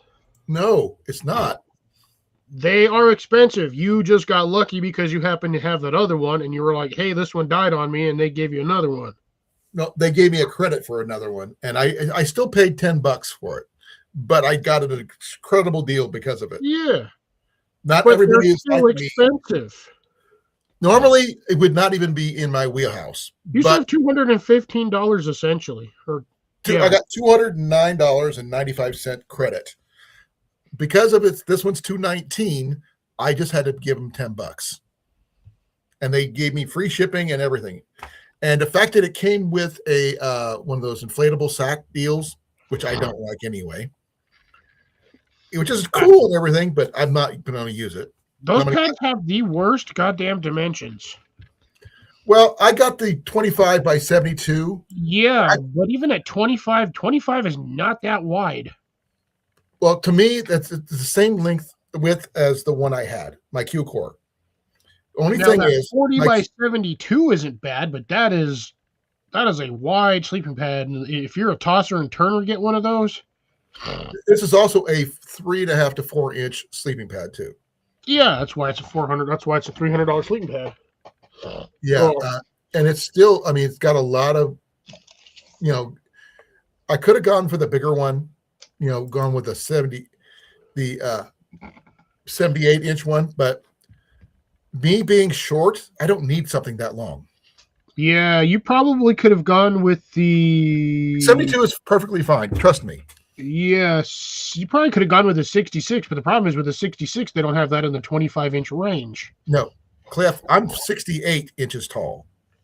66 would not work. It'd been 2 inches too short, and I'm not wanting to hang off the dang thing. But the fact is, it is a 4-season tent at 4.6 R value, which is really nice. The only thing I am going to probably do is probably get one of those folding foam closed cell sleeping pads, the little cheesy ones. Yeah. To go underneath it to help protect it a little bit.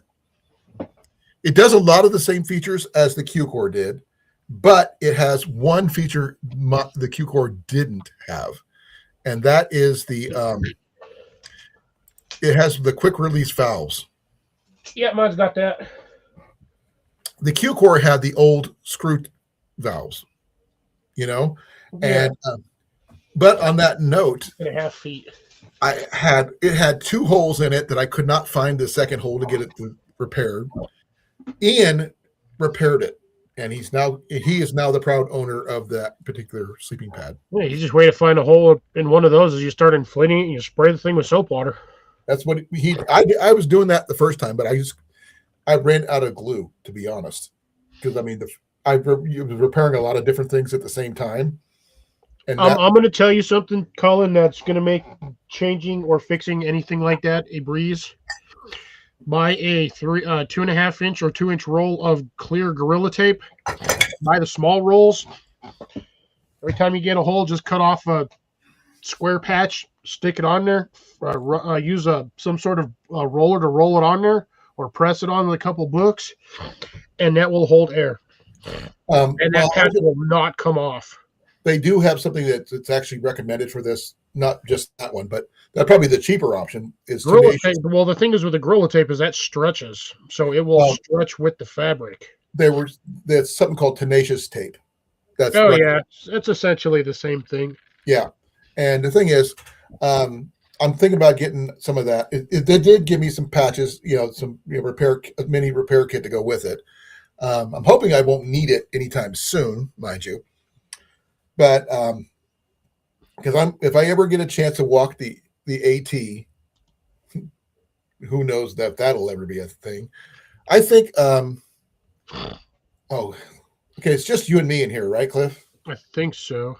So why don't we do this? Why don't we just go into the green room after this? And there's no point me being live when you and I. Oh, we got 3 people in here. Who's the third person? Probably Gray. No, it's not Grace. Jason. I don't know. Could be Matt. Could be CR popping in. Who knows? CR just left. Yeah, you can take that off the screen, by the way. No, I did. Let me do the stop sharing thing. Yep. No, I was going to, since I was planning on doing if I ever get a chance to walk the AT, I'm not going to be sleeping on the ground. I cannot because of my knee, and I'm going to try to figure out a way to carry a very, very extremely lightweight cot,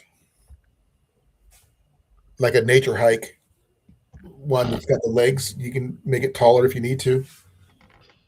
it should, as long as it's the right length, it'll fit my Big Agnes copper spur 2 Yeah, tent, I was looking at the one Luke used in his last camp video with that big old tent that he had. right? That one wasn't too bad because it gives you the option of either height or directly off the ground, which is like 4 or 5 inches off the ground because it has a Yeah. second set of feet. Yep, that's what I'm talking about. Nature Hike has one of those. I'm actually was looking at that one myself, and it's called, what's it called?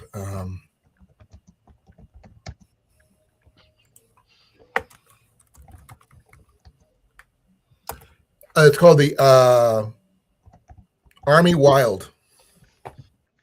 Is the one I'm looking at. It's got the little bald feet and everything else, and it can be either 6 inches off the ground or 15 inches off the ground. Yeah, and it comes with so you can either get it comes with the standard snap foot pegs, which are little flat pegs that you get you just barely off the ground, and then it comes with the 16 additional ones that you can stick in there. Yeah, and that way it allow me to be enough off the ground where I can get my boots on, that kind of thing, and give me a little place for storage underneath there if I need to. So honestly, it's a perfect spot to stick a battery bank because then you don't have to worry about the tripping over the damn thing in the middle of the night. You just stick. Well, I'm not taking the Jackery with me on that particular trip. If I'm walking, that's going to be a little bit too heavy. How much that Jackery weigh? Like 8 pounds? 9. But I've got limited weight. I've been trying to find a new pack in order for me to take it with me. And I found out that I have a 24-inch torso. I got very short legs, but my upper body is freaking long. And you wouldn't believe how hard it is to find a pack that'll fit my torso. And they say, and I know I have a decent sized waist, but I don't have to worry. I mean, I'm going to lose weight as I hike, so I'm not worried about my waist belt or anything. But I am a little worried about finding something that fit. And I found out the pack I originally bought, my Ascend, is a 24-inch pack, torso size. All I have to do is reinforce it before I go. Otherwise, it won't work. You say that it's not made for long-term carry. So I did some research, and I could take it to someone who does the seams, for fixing shoes or something like that, or does upholstery work or whatever, and have them reinforce all the stitching and with some extra webbing, military webbing, to give it a lot more strength. Replace all the plastic buckles with some upgraded, newer ones, stronger buckles, and carry a couple of extras, new ones, just because that's the right thing to do. And I could make this thing work for me without having to buy a new one, without having to pay $500 for a new pack. And I like this pack. That's the thing. I got it from Bass Pro. It's not a high-end pack. It's an entry level, but I like it. But then again, I heard a guy who went with an Ozark Trail pack the entire trip. Sometimes you get lucky. He made an Ozark Trail when they used to do the full-size packs there in the outdoor section.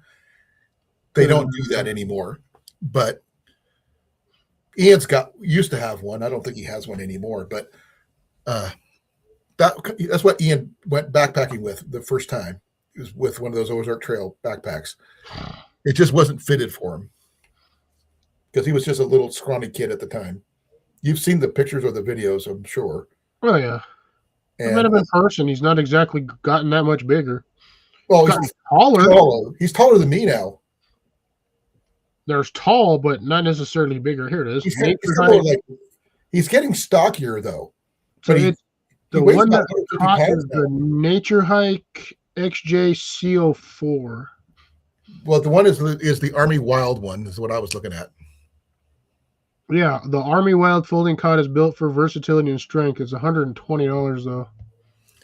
Yeah, that's I'm looking at on the Nature Hike site itself. Yeah, that's where I'm about to go now. Oh, it's $109, so it's $10 off. Yeah. I mean, that's something I would be willing to pay the little extra for, because for one, it would be It's more for comfort rating because I really need it for my knee. Ooh, they got a 27 inch and almost a 28-inch one. Oh yeah, they got super wide ones. Yeah, you get the standard, which is a 25.6, so just under 26 inches, which is most standard camp beds. But I always get wide ones for me just because I hate having my arms like dangle off the sleeping pad when I'm on there because then it sits all weird. Well, the thing is, I mean, my width is no more than it's less than it's about 25 is what my sleeping pad is anyway. You know, so this will fit my sleeping pad. This will, keep me from falling off because the way it's designed, it's kind of like a bowl situation with the two raised sides, so you keep yourself centered, and it's because there's no cross pulls on the end. And no, not just this one. I'm talking about the sleeping pad too. But yeah, that it does give a little bit. That's the one thing it does do because it's not as taut as a military cot would be, but for what it is, it's still better than sleeping directly on the ground. It would protect my sleeping pad a lot better. And whatever sleeping bag I use, though I am planning on doing the modular part of my military sleep system, is basically break the whole thing down to the parts I use depending on the trail I'm at. Because it's just a waste of money to buy something if I already have it. You know what I mean? Yeah. And if I need to mail stuff ahead or mail it home or whatever, I can do that. Or if we do what Jenny and I were planning, is if I get her, one of the things we're going to do is upgrade her vehicle to a Outback, Subaru Outback, with a trailer, a little travel trailer, like a pop up or something like that. Because those things can pull up to 2,500 pounds. She could pull a little. You could follow me on the entire trip. I can sleep on this. Say what? I can sleep on this. Yeah. It's hot. It's 74 inches long, almost 75 inches long. You're tall enough. It's tall enough for you. Yeah, 6 foot. That's what I always wear because I'm 6 foot, and every time I sleep on shit, half of me's like either my feet or my head are hanging off. That's why I think the 72 inches is perfect for me. I mean, because I always have too much space when I'm on there. I think a 70-inch one would be perfect, but the problem is that they make these in weird dimensions. You're either short or you're not short, and then for the people that are really, really tall, they just don't make cots for them. No. You have to get them like custom made. Pretty much. I consider getting that shipped to my. I'm 5'8", so. With the weight that it's allowed me to do, I can probably make it work. As long as I reinforce my pack where the straps are at, where everything is attached, reinforce everything with the nylon thread in X pattern type setups. That's still me taking somewhere to have somebody do that. It's still cheaper than me buying a brand new one. Oh, oops, that's not what I wanted. And gives me the ability to repair it as I go, and I like the pack. I do. So it fits me. That's the big thing. And it was really weird. It fits me better now than it did when I bought it. Because I'm smaller than I was when I bought it. It comes with, you can get a sleeping pad for it. Yeah. Yeah, you got a sleeping pad you can attach to it. And if you do it right, you can, if you get like Big Agnes got one, and some other places got them, that you can get a sleeping bag that you can slip your sleeping pad into. Well, technically, that's how you're supposed to do it. But not everything has it. I mean, I couldn't do it with my military sleep system, mind you. No, so that's what gets me. So technically, everyone says we're sleeping in these things wrong. We're supposed to slip the sleeping pad into the sleeping bag to keep that air gap warm. But here's the problem with that. If you have a 2 to 3 inch sleeping pad and a fairly snug sleeping bag, you ain't getting in that thing. Like a mummy bag type situation. Oh no, it's worse. Because my sleeping pad will fit in my Ozark Trail 40-degree bag. Right. Only problem is once you get the sleeping pad in there, you can't really get into it. Well, what I was planning on doing is, let's see. I was thinking about getting if I don't go with the military sleep system and go with a different bag. The only thing I can think of I do is go with like a Big Agnes or something like that. But I don't want to spend that much money if I don't have to, you know. Yeah. And I hate to. I love saying that I am the king of finding budget gear. Yeah, I'm extremely lucky in that matter. And I'm hoping I can find something that will work. I mean, that's why I wanted to stick with my sleep system because I could break it down. I don't need to take it all with me all at once. You know, if depending on the weather, I can have the whole system. Say if I'm in the cold section of wherever I am on the trail, I could use the intermediate bag by itself, the patrol bag by itself. You know, if I really wanted to go extremely lightweight, I could use the bivy sack by itself with maybe a sleeping bag liner for some kind of comfort. Yeah. But I don't want to go that route. I mean, though that would be the extremely lightweight route, but I don't want to do that. But because there's no padding there, and I kind of need it. But which is great because I can, interchange any one of those to make it, better. And I don't plan on sleeping on the ground if I'm using a cot. So the bivy sack may not even go with me unless I absolutely need it, And You can get one of the Camp King ones. Say what? You can get a Camp King cot. How lightweight is that? Well, it's an inflatable. How is it? I don't want to sleep on the ground though. That's the issue. No, it's an inflatable cot that looks like a mattress frame. Never heard of it. Oh my God. Now the one I was showing you, the Army Wild one, weighs about just a little bit under 6.5 pounds. It said 7.8, I think, is what it said. Now, mind you, again, you can take the feet, get rid of those, and that'll probably lose you like 1 pound, 2 pounds. Right. I think those are anodized aluminum, so they're not going to weigh a whole lot. No. Let me see here. I'm looking at see if I can find the material here. So I believe it said 70D ripstop nylon. Yeah, one picture says 6.11 pounds. The other one says 6.4 pounds. And that's that nature hike one we were looking at earlier, right? Yeah. But the thing is, it's got a max load capacity of 330 pounds. So it's, it's got the, I could sit up on it, use it like a bench, that kind of thing. I just don't know. I mean, I want to use the green one, obviously, Yeah, that's the one I would be getting is the green one. I like the green color. The white one, I do use a white one normally military cot-wise, because that's what because I have the military medical one. Oh, shit, I lost where it was. I'm just trying Don't get anything with a zipper. What do you mean? I said, don't get any cots that come with zippers. Oh, yeah, I've seen those. You get a cot with a zipper, the minute you put your ass on it, that zipper rips, and then you're like, well, shit. Right. That's why I want the nature hike one is my best bet. I mean, price-wise, I'm going to have to figure it out. Ooh, there's a $70 one, but it doesn't come with the extra feet. Yeah, I've seen a lot of them that way. I don't want that. I want the feet. Because I like the fact that I can make it tall or short as I go, Yeah. But even when it's up in its full size configuration, I'd still have the room in my copper spur because I'm by it myself. I'm not sharing my tent. Yeah. It's just me. So, well, even at 15 inches, 15 inches is not that.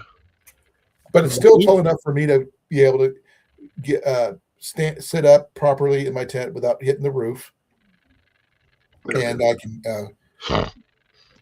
eat my breakfast, do whatever it is that I do in the mornings and not have to worry about trying to climb my way up, Yeah. Yeah. So that one, that Army Wild one, the XJCO4, it says on here it's 7.9 pounds. Everything is showing different color, sizes and stuff. You know what I mean? I'm looking at the one on the actual nature hike site. But here's hung the thing. So you can. I'm assuming that weight will change whether you take the feet or don't take the feet. Well, the thing is, it depends on which one you. I mean, I think it's a matter of color too, for some reason. I And I'm don't looking. see why the color of it would make a Okay, difference. they do have a pad, a cover, a foam thing you can add to it as an extra. Yeah, it's like $40. I don't plan on using that. I won't need it. So yeah, I was right. It is aluminum, so it's 775 aluminum. Supports up to 330 pounds. Yeah. 300D Oxford nylon. Don't be flashing at me, light. Tear resistant, ideal for outdoor adventures. I mean, it's not a bad one. I kind of want to get it, to be honest. I'm considering it too. And as you can, in the pictures, you can see that you got a couple sitting on it, which is nice. But it would be mainly just me using it as like a bench and a bed at the same time. Yeah. And, She's sitting in the middle. That guy's actually sitting right where the support feet are. right. And also, like I said, I could store my gear underneath the cot, give myself some more room if I need to. And to be fair, if I really needed the extra space, not the one, this is just the one without the extra pocket. When you add the pocket, it adds some weight to it. When you Yeah, have also adds another like $40. yeah. But the thing is, if you get the one without, it's like 6.11 pounds. Yeah, I think that said that was the general pack weight of that Yep. list. That's the one I would go with. I don't need the thing like that, to be fair. Yeah, it says 6.4 pounds. There's another one that says 6.11 pounds. This one here says it's 6.11. So basically just under 7 pounds. Yeah. Well, just over 6 pounds, give or take. And I can figure out a way to carry it without the stuff sack. Yeah, the problem is with the stuff sack actually keeps everything together. If you don't have the stuff sack, then all your stuff is just the stuff sack's only going to save you a couple of grams anyway, which unless you're being a gram weenie, I wouldn't bother doing it. I'm not a gram weenie, but I do want to be. I got to make sure because of my shoulder bursitis, which they said, because I was told that it would, because I've had it now, it can come back. So unfortunately, that's a thing. So just bear in mind, regardless of what you're doing, it's going to be around 7 pounds. So that's 7 pounds that you got to deal with while you're either there or not there. Right. Well, I have a. Let me check something real quick.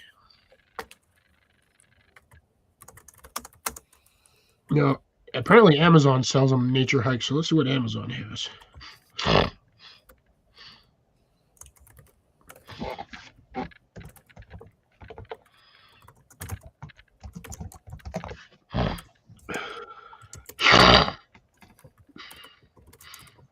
Interesting sleeping bag. Ooh. Well, that's a nice tent. Okay. The max weight I can carry with this pack is up to 40 pounds. Yeah, that's already 7 pounds for the sleeping cot, which leaves you with 37 or 33 pounds. Which I can work with, to be fair. You still have to have clothes and food. Huh? I said you still have to have clothes and food. So Amazon has that same cot for $95 instead of the $119. Do you have the Army Wild one? Yeah, I told you it's on Amazon as well. Let me take a look at that one. $95. It's $96, but yeah, you're basically $25 off. I'm trying to find it here. I just went to the search bar and just put Nature Hike, and it was like, okay, I see it. $95 and 99 cents. Yeah. Yep. It wasn't that far down there. It's saving me about $10 plus shipping. Yeah. And I don't want the black one. I was looking at the green one. Yeah, well, I don't know if they have the option to change it from black or green on here. Oh, they do. Oh, yeah, you do actually have the option, so you can get the green different colors. You get white, green, or black. Oh, you can get white. Oh, the tan one comes with. Okay, so you can get the white, green, or black without pockets, and then you get the ones with pockets, and the ones with pockets is like $30. more. Yeah, Yeah, I told you it's $30 just for that stupid pocket. 35 if you want to count from the original price of 95. Yeah, it's like 34. Yeah, 35.99. But but if I want to spend the extra cash and have that side pocket, I could do that. Or The side pocket honestly isn't even worth it. no, I actually own a cot deal that I can attach to the cot that I own already. It's a cot caddy that you attach to your cot that gives you all these different pockets and stuff. But the only thing is, do I really want to carry it? Is the question. No, not really. Unless you're going to specifically stick stuff in the pockets, there's no point of having it. Yeah, I've got a little mesh pocket inside my tent already that I can put my glasses in, that kind of thing. And I got a little hook where I can hang off my light. I mean, I might consider bringing this light with me because it's rechargeable. That might be something, but that's about it. Yeah, but just remember, it's only rechargeable once if you have no way of charging it again. Oh no, I do actually. And one of the things about the along the trail, I'm not going to be going 100% all the time. I'm going to take my 0 days and stuff like that for replenishing my gear, hanging out with Jenny, because if she's going to be following me, I'm going to spend some time with her, obviously. Because one of the things that she's planning on doing, not just following me, mind you, is she's going to do a lot of thrift shopping along the way, and antiquing and all that sightseeing that she gets to do. Yeah. So, depending on which kind of trailer we have, a little pop-up would be the cheapest, but not necessarily the easiest for her, setting up by herself. So, nothing small like a little teardrop, because we don't want that. That's too small. But something that we can, she can pull along, stop wherever she wants to stop, set it up, sleep, then go on again. Yeah. And it's not having to pay thousands of dollars for hotel and hostel fees or anything like that, or the cost of a cheap campsite for a night is still cheaper than a hotel room. Oh, yeah, campsites are way cheaper. And all you need to do, I mean, you might need, since she's a veteran, cramp. Charlie horse. Yeah, you said it, and now I'm thinking about it. What? Song That Never Ends. Oh. I didn't start doing anything. You said Charlie Horse. Yeah, what? How? Oh. Okay. Took you a second there. Yeah, it did. No, I was going to say, I just signed up for a, it's a internet, it's a national free pass for being a veteran. Yeah, but you have to go to the parks to get them. No. This one's a card that I can get. Yeah, but you have to go to the parks to get them, because if you get them online, that money doesn't go to the park. No. This one's a different one. This is a national. This is only for federal parks, not state parks. That's a whole different ballgame. Because there's some parks that don't recognize those kind of things anyway. So, like Katahdin, the first one you start off with, because I'm going to be going southbound, not northbound. Because I don't want to put the hardest part of the trail last. Ooh, I can get a camouflage. If as old as I am, in the condition I am, I don't want to put the hardest part of the trail there. I want to put it at the beginning when I'm fresh, when I have more energy. So, energy. And I could just start there at the top and work my way down. And I work towards warmer weather, if that makes any sense. Why are you twerking towards warmer weather? Working is what I said. I heard twerking. Come on, Colin. You can't be twerking. Are you going to blow out your knee? Hunting Bigfoot? I don't know there, Big Mike. Ah, that's who's lurking in here then. Now, I've got the 5 people here. I don't know who's all here, guys, but hi, thank you for being here. I was going to put us in the green room just to talk about it, but Hey, you had. Well, it brought people in. It is. I'm on a different screen, so I thought we were in the green room. No. We're not in the green room. I forgot to end the stream. Apparently, it's still going on, and there's people here. Well, thank you for coming. One of the things I was going to show off, I got a new pad for my well, I guess what do you want to call it? A mat for my hot tent stove to protect the ground and my tent. And I got a really cool frog lure of my fishing advent calendar. I was wondering if I was going to get something a bit more than spoons, because I mean I got like 6 spoons in a row, I think. Yeah, something like that. And that was, I mean, talking about annoying. And like 3 of those spoons were the exact same damn ones. Not exactly. They were a little different. I mean, some had designs on them, some didn't, but they were very similar in size. You know, some were different sizes. But the fact that I got a frog this time, I'm actually liking that part. I'm still waiting to see if I get not a technically a Texas rig style, but a plastic rubber worm kind, maybe. I don't know. A spinner would be nice. I haven't seen a spinner yet, which would be really cool, to be fair. No, she would not, you know, she thinks Jenny will get a drop on Bigfoot. Also, I've been asked if I was going to be planning on bringing a fishing pole with me. I would love to be able to take a fishing pole with me on this trip, but I don't know if I would have to get so many freaking fishing licenses from on the coast from wherever state I'm in.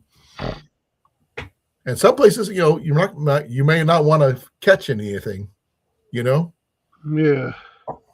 Don't get me wrong. It would save me money in the long run, but food-wise, I can just catch things as I go, which is something you wouldn't be able to do because you don't eat fish. The only way I'd eat fish is if I was starving on a deserted island and that was the only source of food that there was there. Then again, I might try to hunt crabs. You gonna hunt Mr. Krabs? I would hunt crabs. Yeah, I can understand that. Someone asked me if I was going to take my bow with me. I mean, I would love to be able to take my bow with me, but there's the federal laws about carrying bows into state parks and federal parks. They kind of frown upon that sometimes, and I'd rather not have to deal with that. So that would be freaking cool, to be fair. But I don't think it's not going to be an option. So a fishing pole I could probably get away with, you know, just a little telescopic fishing rod. And if I get a chance to fish, I'll fish. Little kid fishing rods are like 2.5 feet. No, I want something a little bit smaller. I can pack up inside the pack if I need to, or strap it to the side like a trekking pole or something. Yeah, well, you could do a 6-piece, but no, I don't. No, like Ian's little one. The ones you can get at like Bass Pro, they're usually like $30. It's like a 6-piece yellow one. Yeah, I've seen them. I don't like the yellow ones at all. I don't like the color. I'm not a fan of yellow. Yeah, it's an obnoxious yellow, but I'll tell you that pole is. I got to get me a new one because one of my pieces, the rubber end on it, busted off. Right. I lost it. I was going to glue it back on, but I lost it. You can buy new ones, new tips that are easy. No, it's not a tip. It's an insert plug. What's the insert plug look like? A little rubber mushroom. Oh, that's easy enough. You can see those at Bass Pro probably. Nah, those ones are. It's a weird one. It's an odd shaped. It's just easier for me to buy a new rod. I don't even know where half my pieces of that thing went anyway. No, I don't think a pocket fisherman would be an ideal one for me, though. There, Mike. Though that would be interesting to see if someone did do that. And I've seen some people bring some really interesting things on the trail with them as their fun items. One guy actually brought mini kites, little Delta kites, with looks like you attach it to the front, and looks like a little bat, triangle bat wing thing. But I think one of the things I'd probably bring with me is probably be my little bamboo flute and probably a cot and a fishing pole. because I don't really need a lot of fishing gear. I mean, I can carry this right here, Cliff.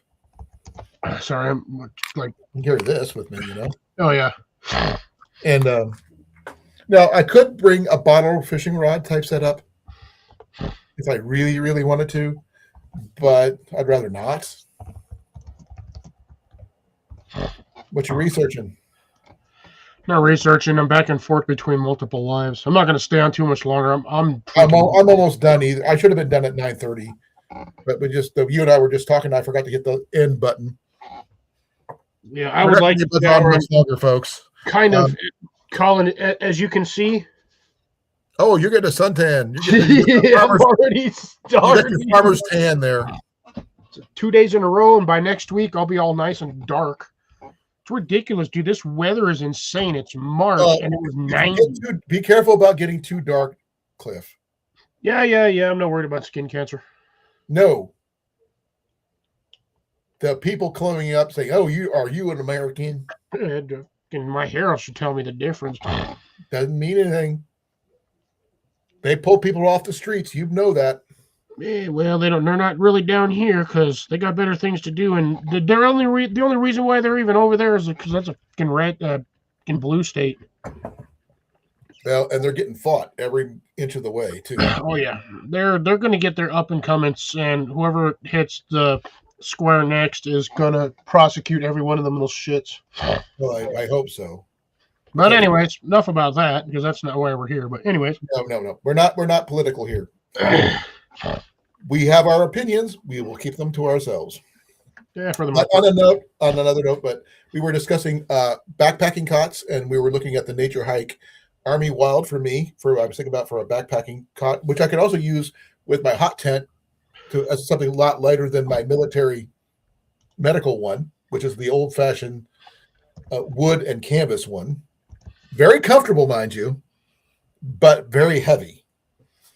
But I was thinking about getting that Army Wild one because I can make it up to 15 inches in height or down to 6 inches in height, depending on the setup.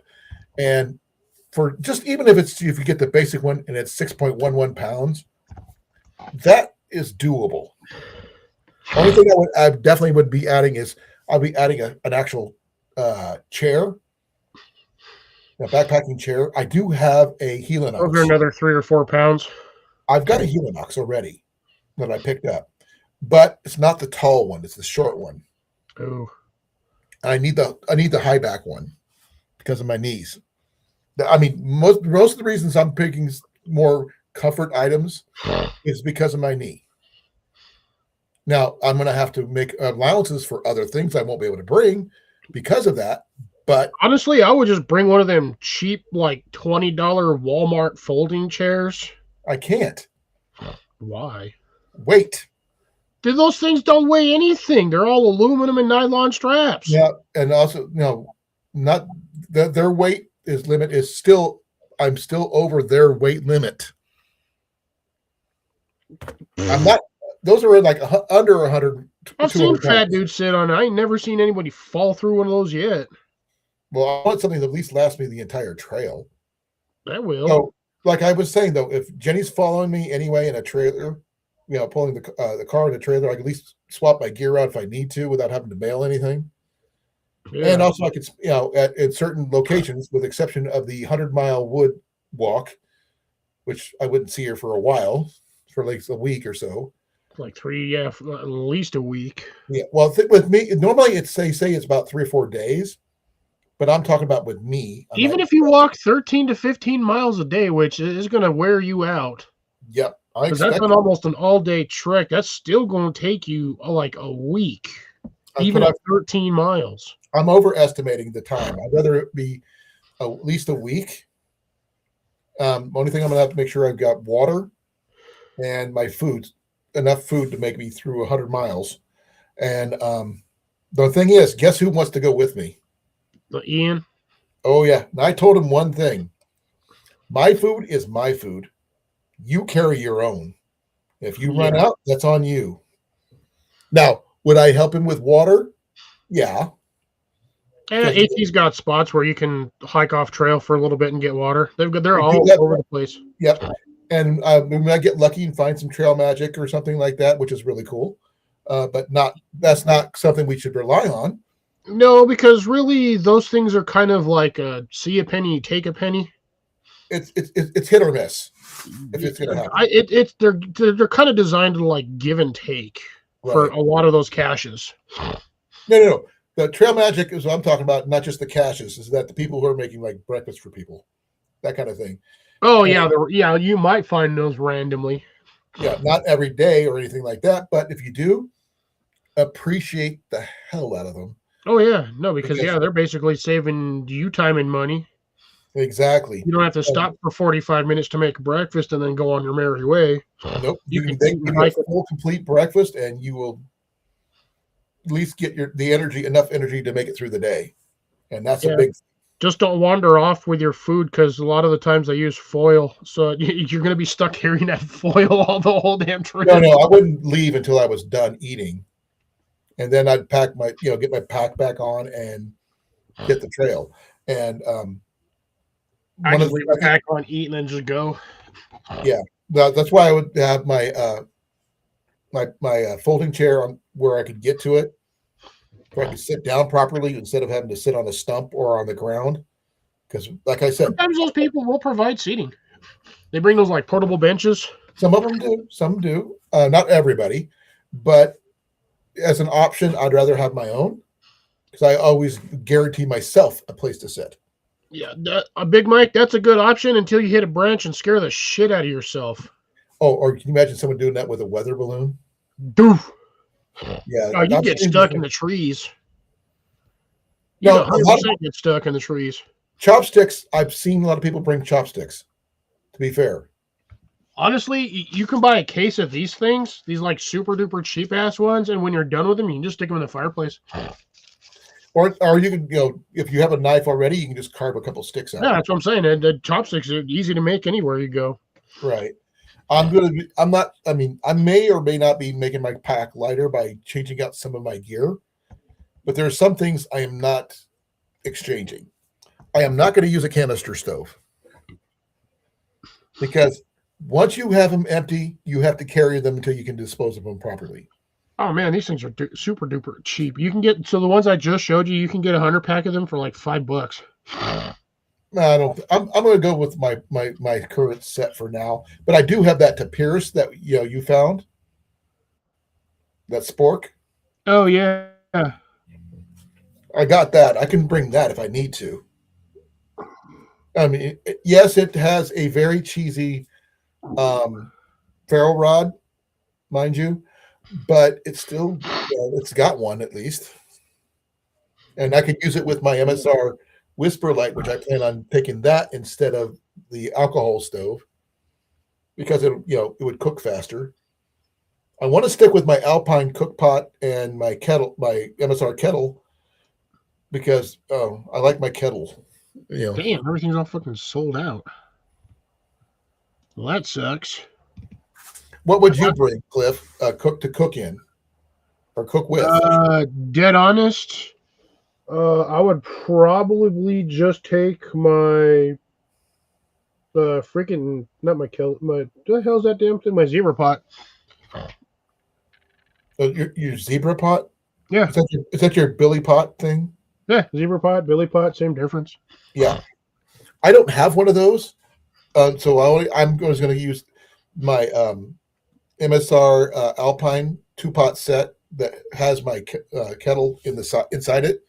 That's the one I got originally it was one of the things that started out with me getting all this inexpensive gear because I bought the whole set as $7 at a secondhand store. I got it lucky that everything was with it. Now, mind you, that's what I would cook my food in. Now, the only problem is what I would cook my food on. That's what I was asking. No, you said cook your food in. I would take my zebra pot.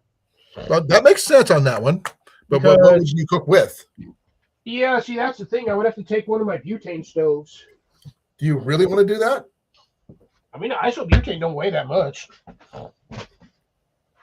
I know. That's one thing people say. A lot of say. people do. But my main issue with that is that there's a lot of waste with the canister stoves. Yeah, well, they have canisters. You just drop the canister off, or you just ship it to wherever. But oops, I'm on the wrong window. But yeah, I mean, one of these isobutanes. I mean, after this, I use this thing, and it still lasts. No, I do have one right up here, Cliff. Yeah, there's But- nothing wrong with. And this is the exact same one I would work with because that one was sit directly under my zebra pot without any issues. I won't have any hot spots. Plus, my zebra pot and my cook set that comes with this, Right. which is tied up all weird because I do this funny every time. I mean, I've got the simple Peak one, like you got, How would I put this thing in here? Cliff. Every time I've I got one. tie this sucker in here, it's always different. I got a Colan Peak 1, which is Yeah, very that's what I similar have. to what you got. Yeah. Yeah, it's the same one. That fat one that it separates. You can separate it to a smaller pack, but Well, I do have a smaller one, mind you. But the thing is, I don't want to carry a canister stove, even though I have them. I just got to remember where I put them to be fair. it's easier, in my opinion, just to do it. See, because my zebra pot comes with the whole pot stand. My things didn't pop out. But I've also got a freaking kettle in here. Yeah. So, no, sorry, this is my billy pot, not the zebra pot, but it's the same difference. Right. But I have the fire maple, like thing in here.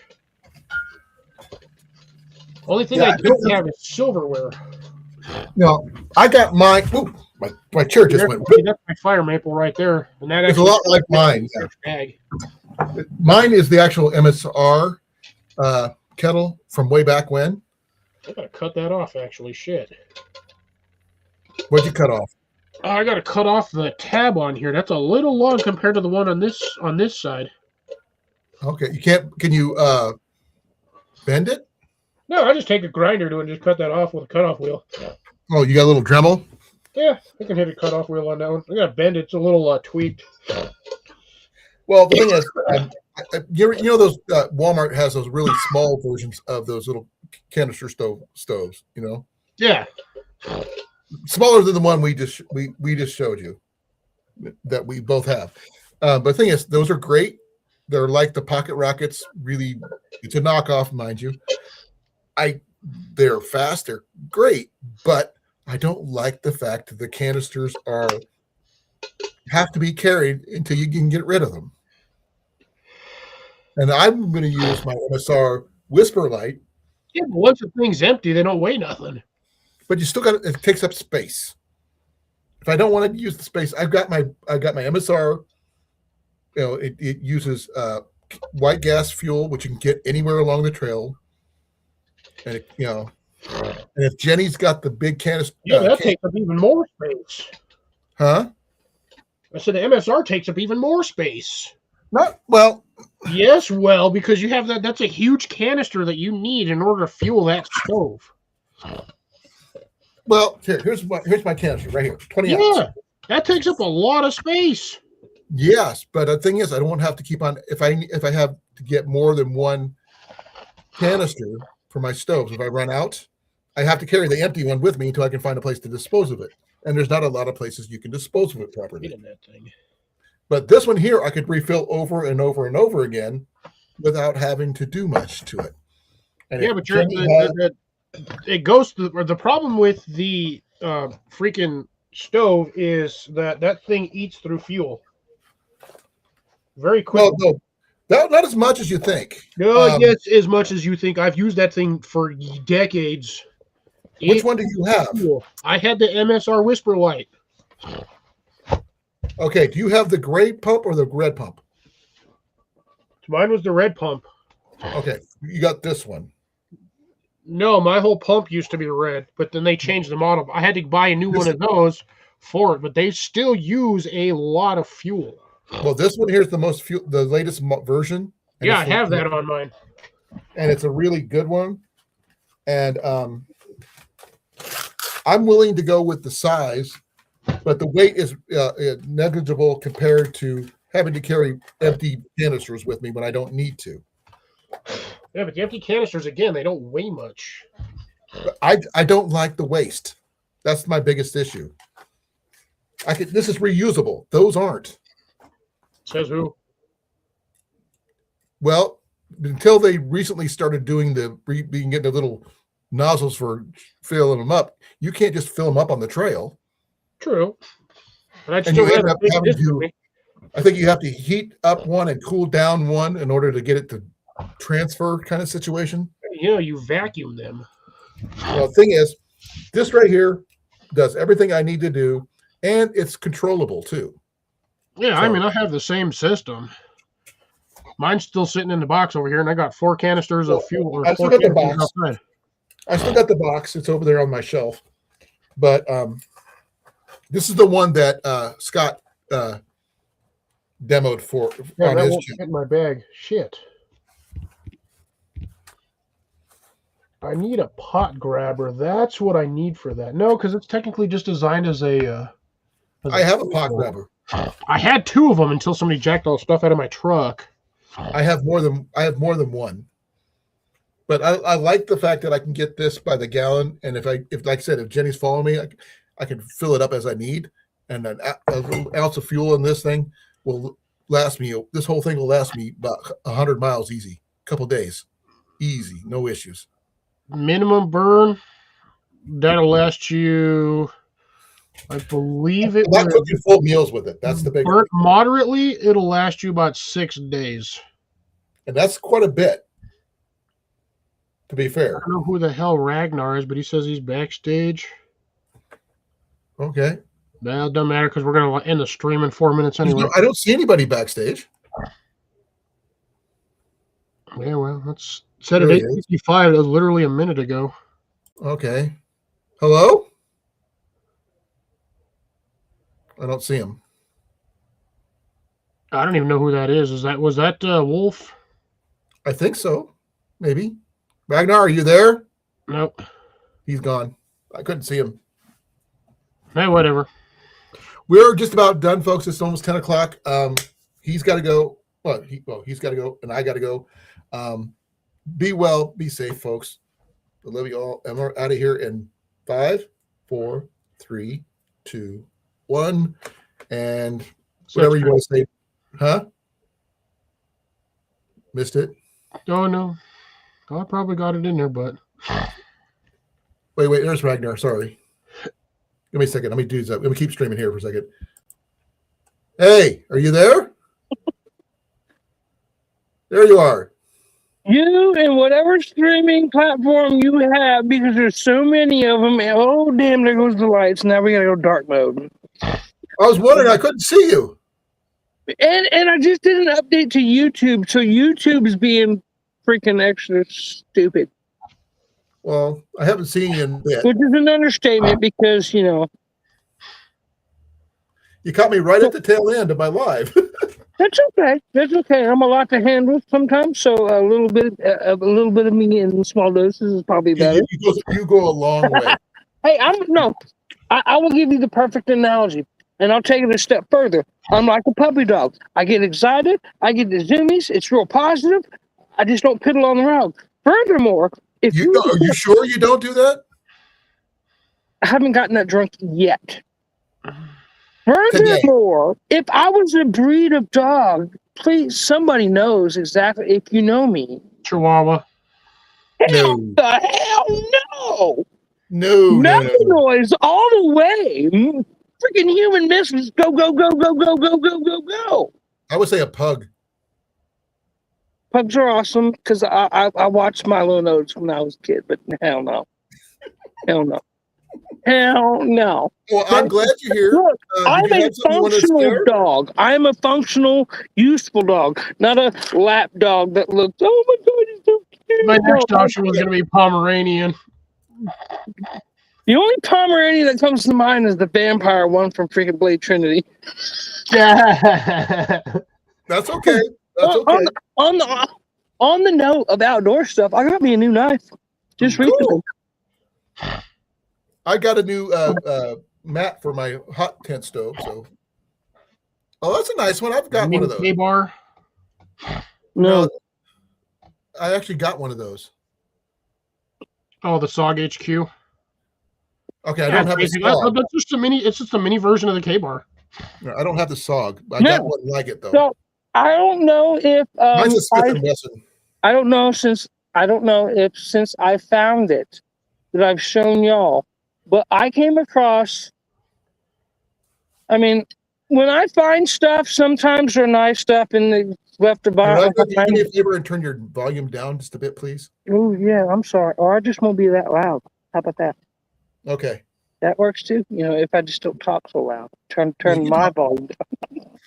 It can be adjusted. Just take it back a notch. But other than that, yeah. So sometimes I find things in my struggle, being on not having necessarily a roof over my head, but that's about to change again. I mean, I got my driver's permit. Note that I'm about to get my driver's license. And I'm trying to put this sharp ass knife up and not cut myself. Probably a smart thing to do. Right. Well, I'm putting it in the sheath by hand, not by sight, and I just got it, so I'm still getting used to it. There it is. You're playing with it, in other words. No, I'm getting used to this blade. Every blade is a new blade. Every blade is treated differently, like it's a brand, like I've never touched a knife before. I'm going to be careful with it.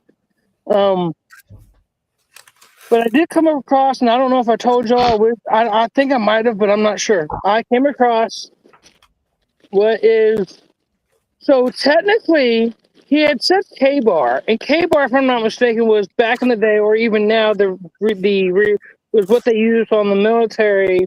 Yes. Right. Yes.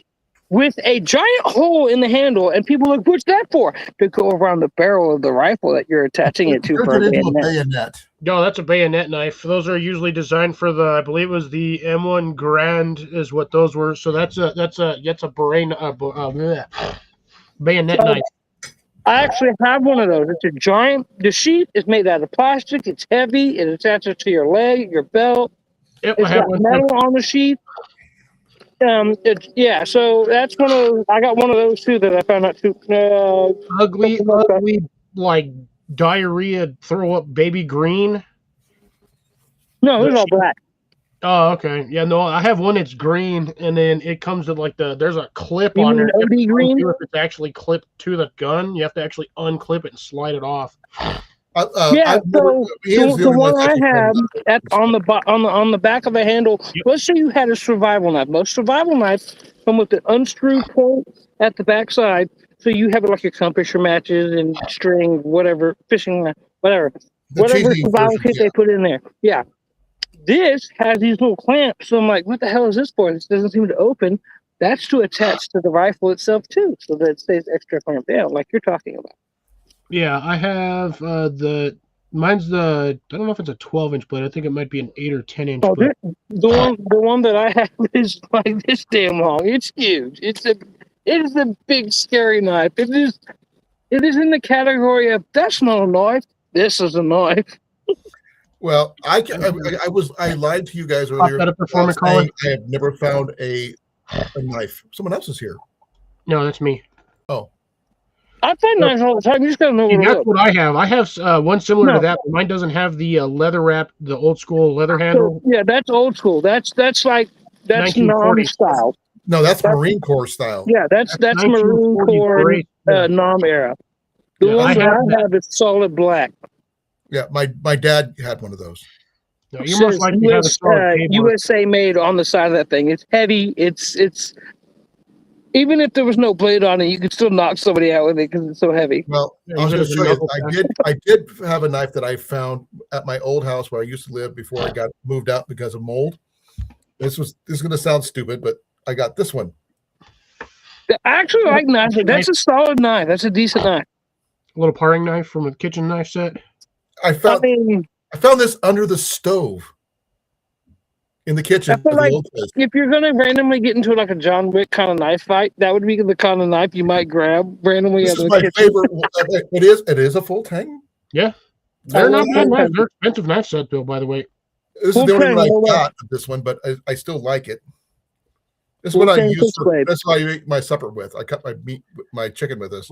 Anyways, gentlemen, I was getting ready to go because Yeah, I was getting ready to go myself because I am hurting. I will catch you all on the flip I side. was just stopping in to say, hey, squat off the new knife. Say, hey, Thank you for coming right now. I I really heard- appreciate it. real quick, Carolina Homestead, because I know this. I think that's where I heard. I know y'all heard from them. Yeah, it's good for probably why y'all. the name sounded They got familiar. their new property. So awesome on that note. I'll mention that because they came through my stream that I had about a week or so back. They said that. And I was so proud of them. I was happy for them. They're working on a new property and stuff. So cool to that. On that note, Be toodles, well, everybody. brother. Catch you later, gentlemen. See you on Bye. Saturday. Out of here. I'm out of here again. 5, 4, 3, 2, 1. Ending stream.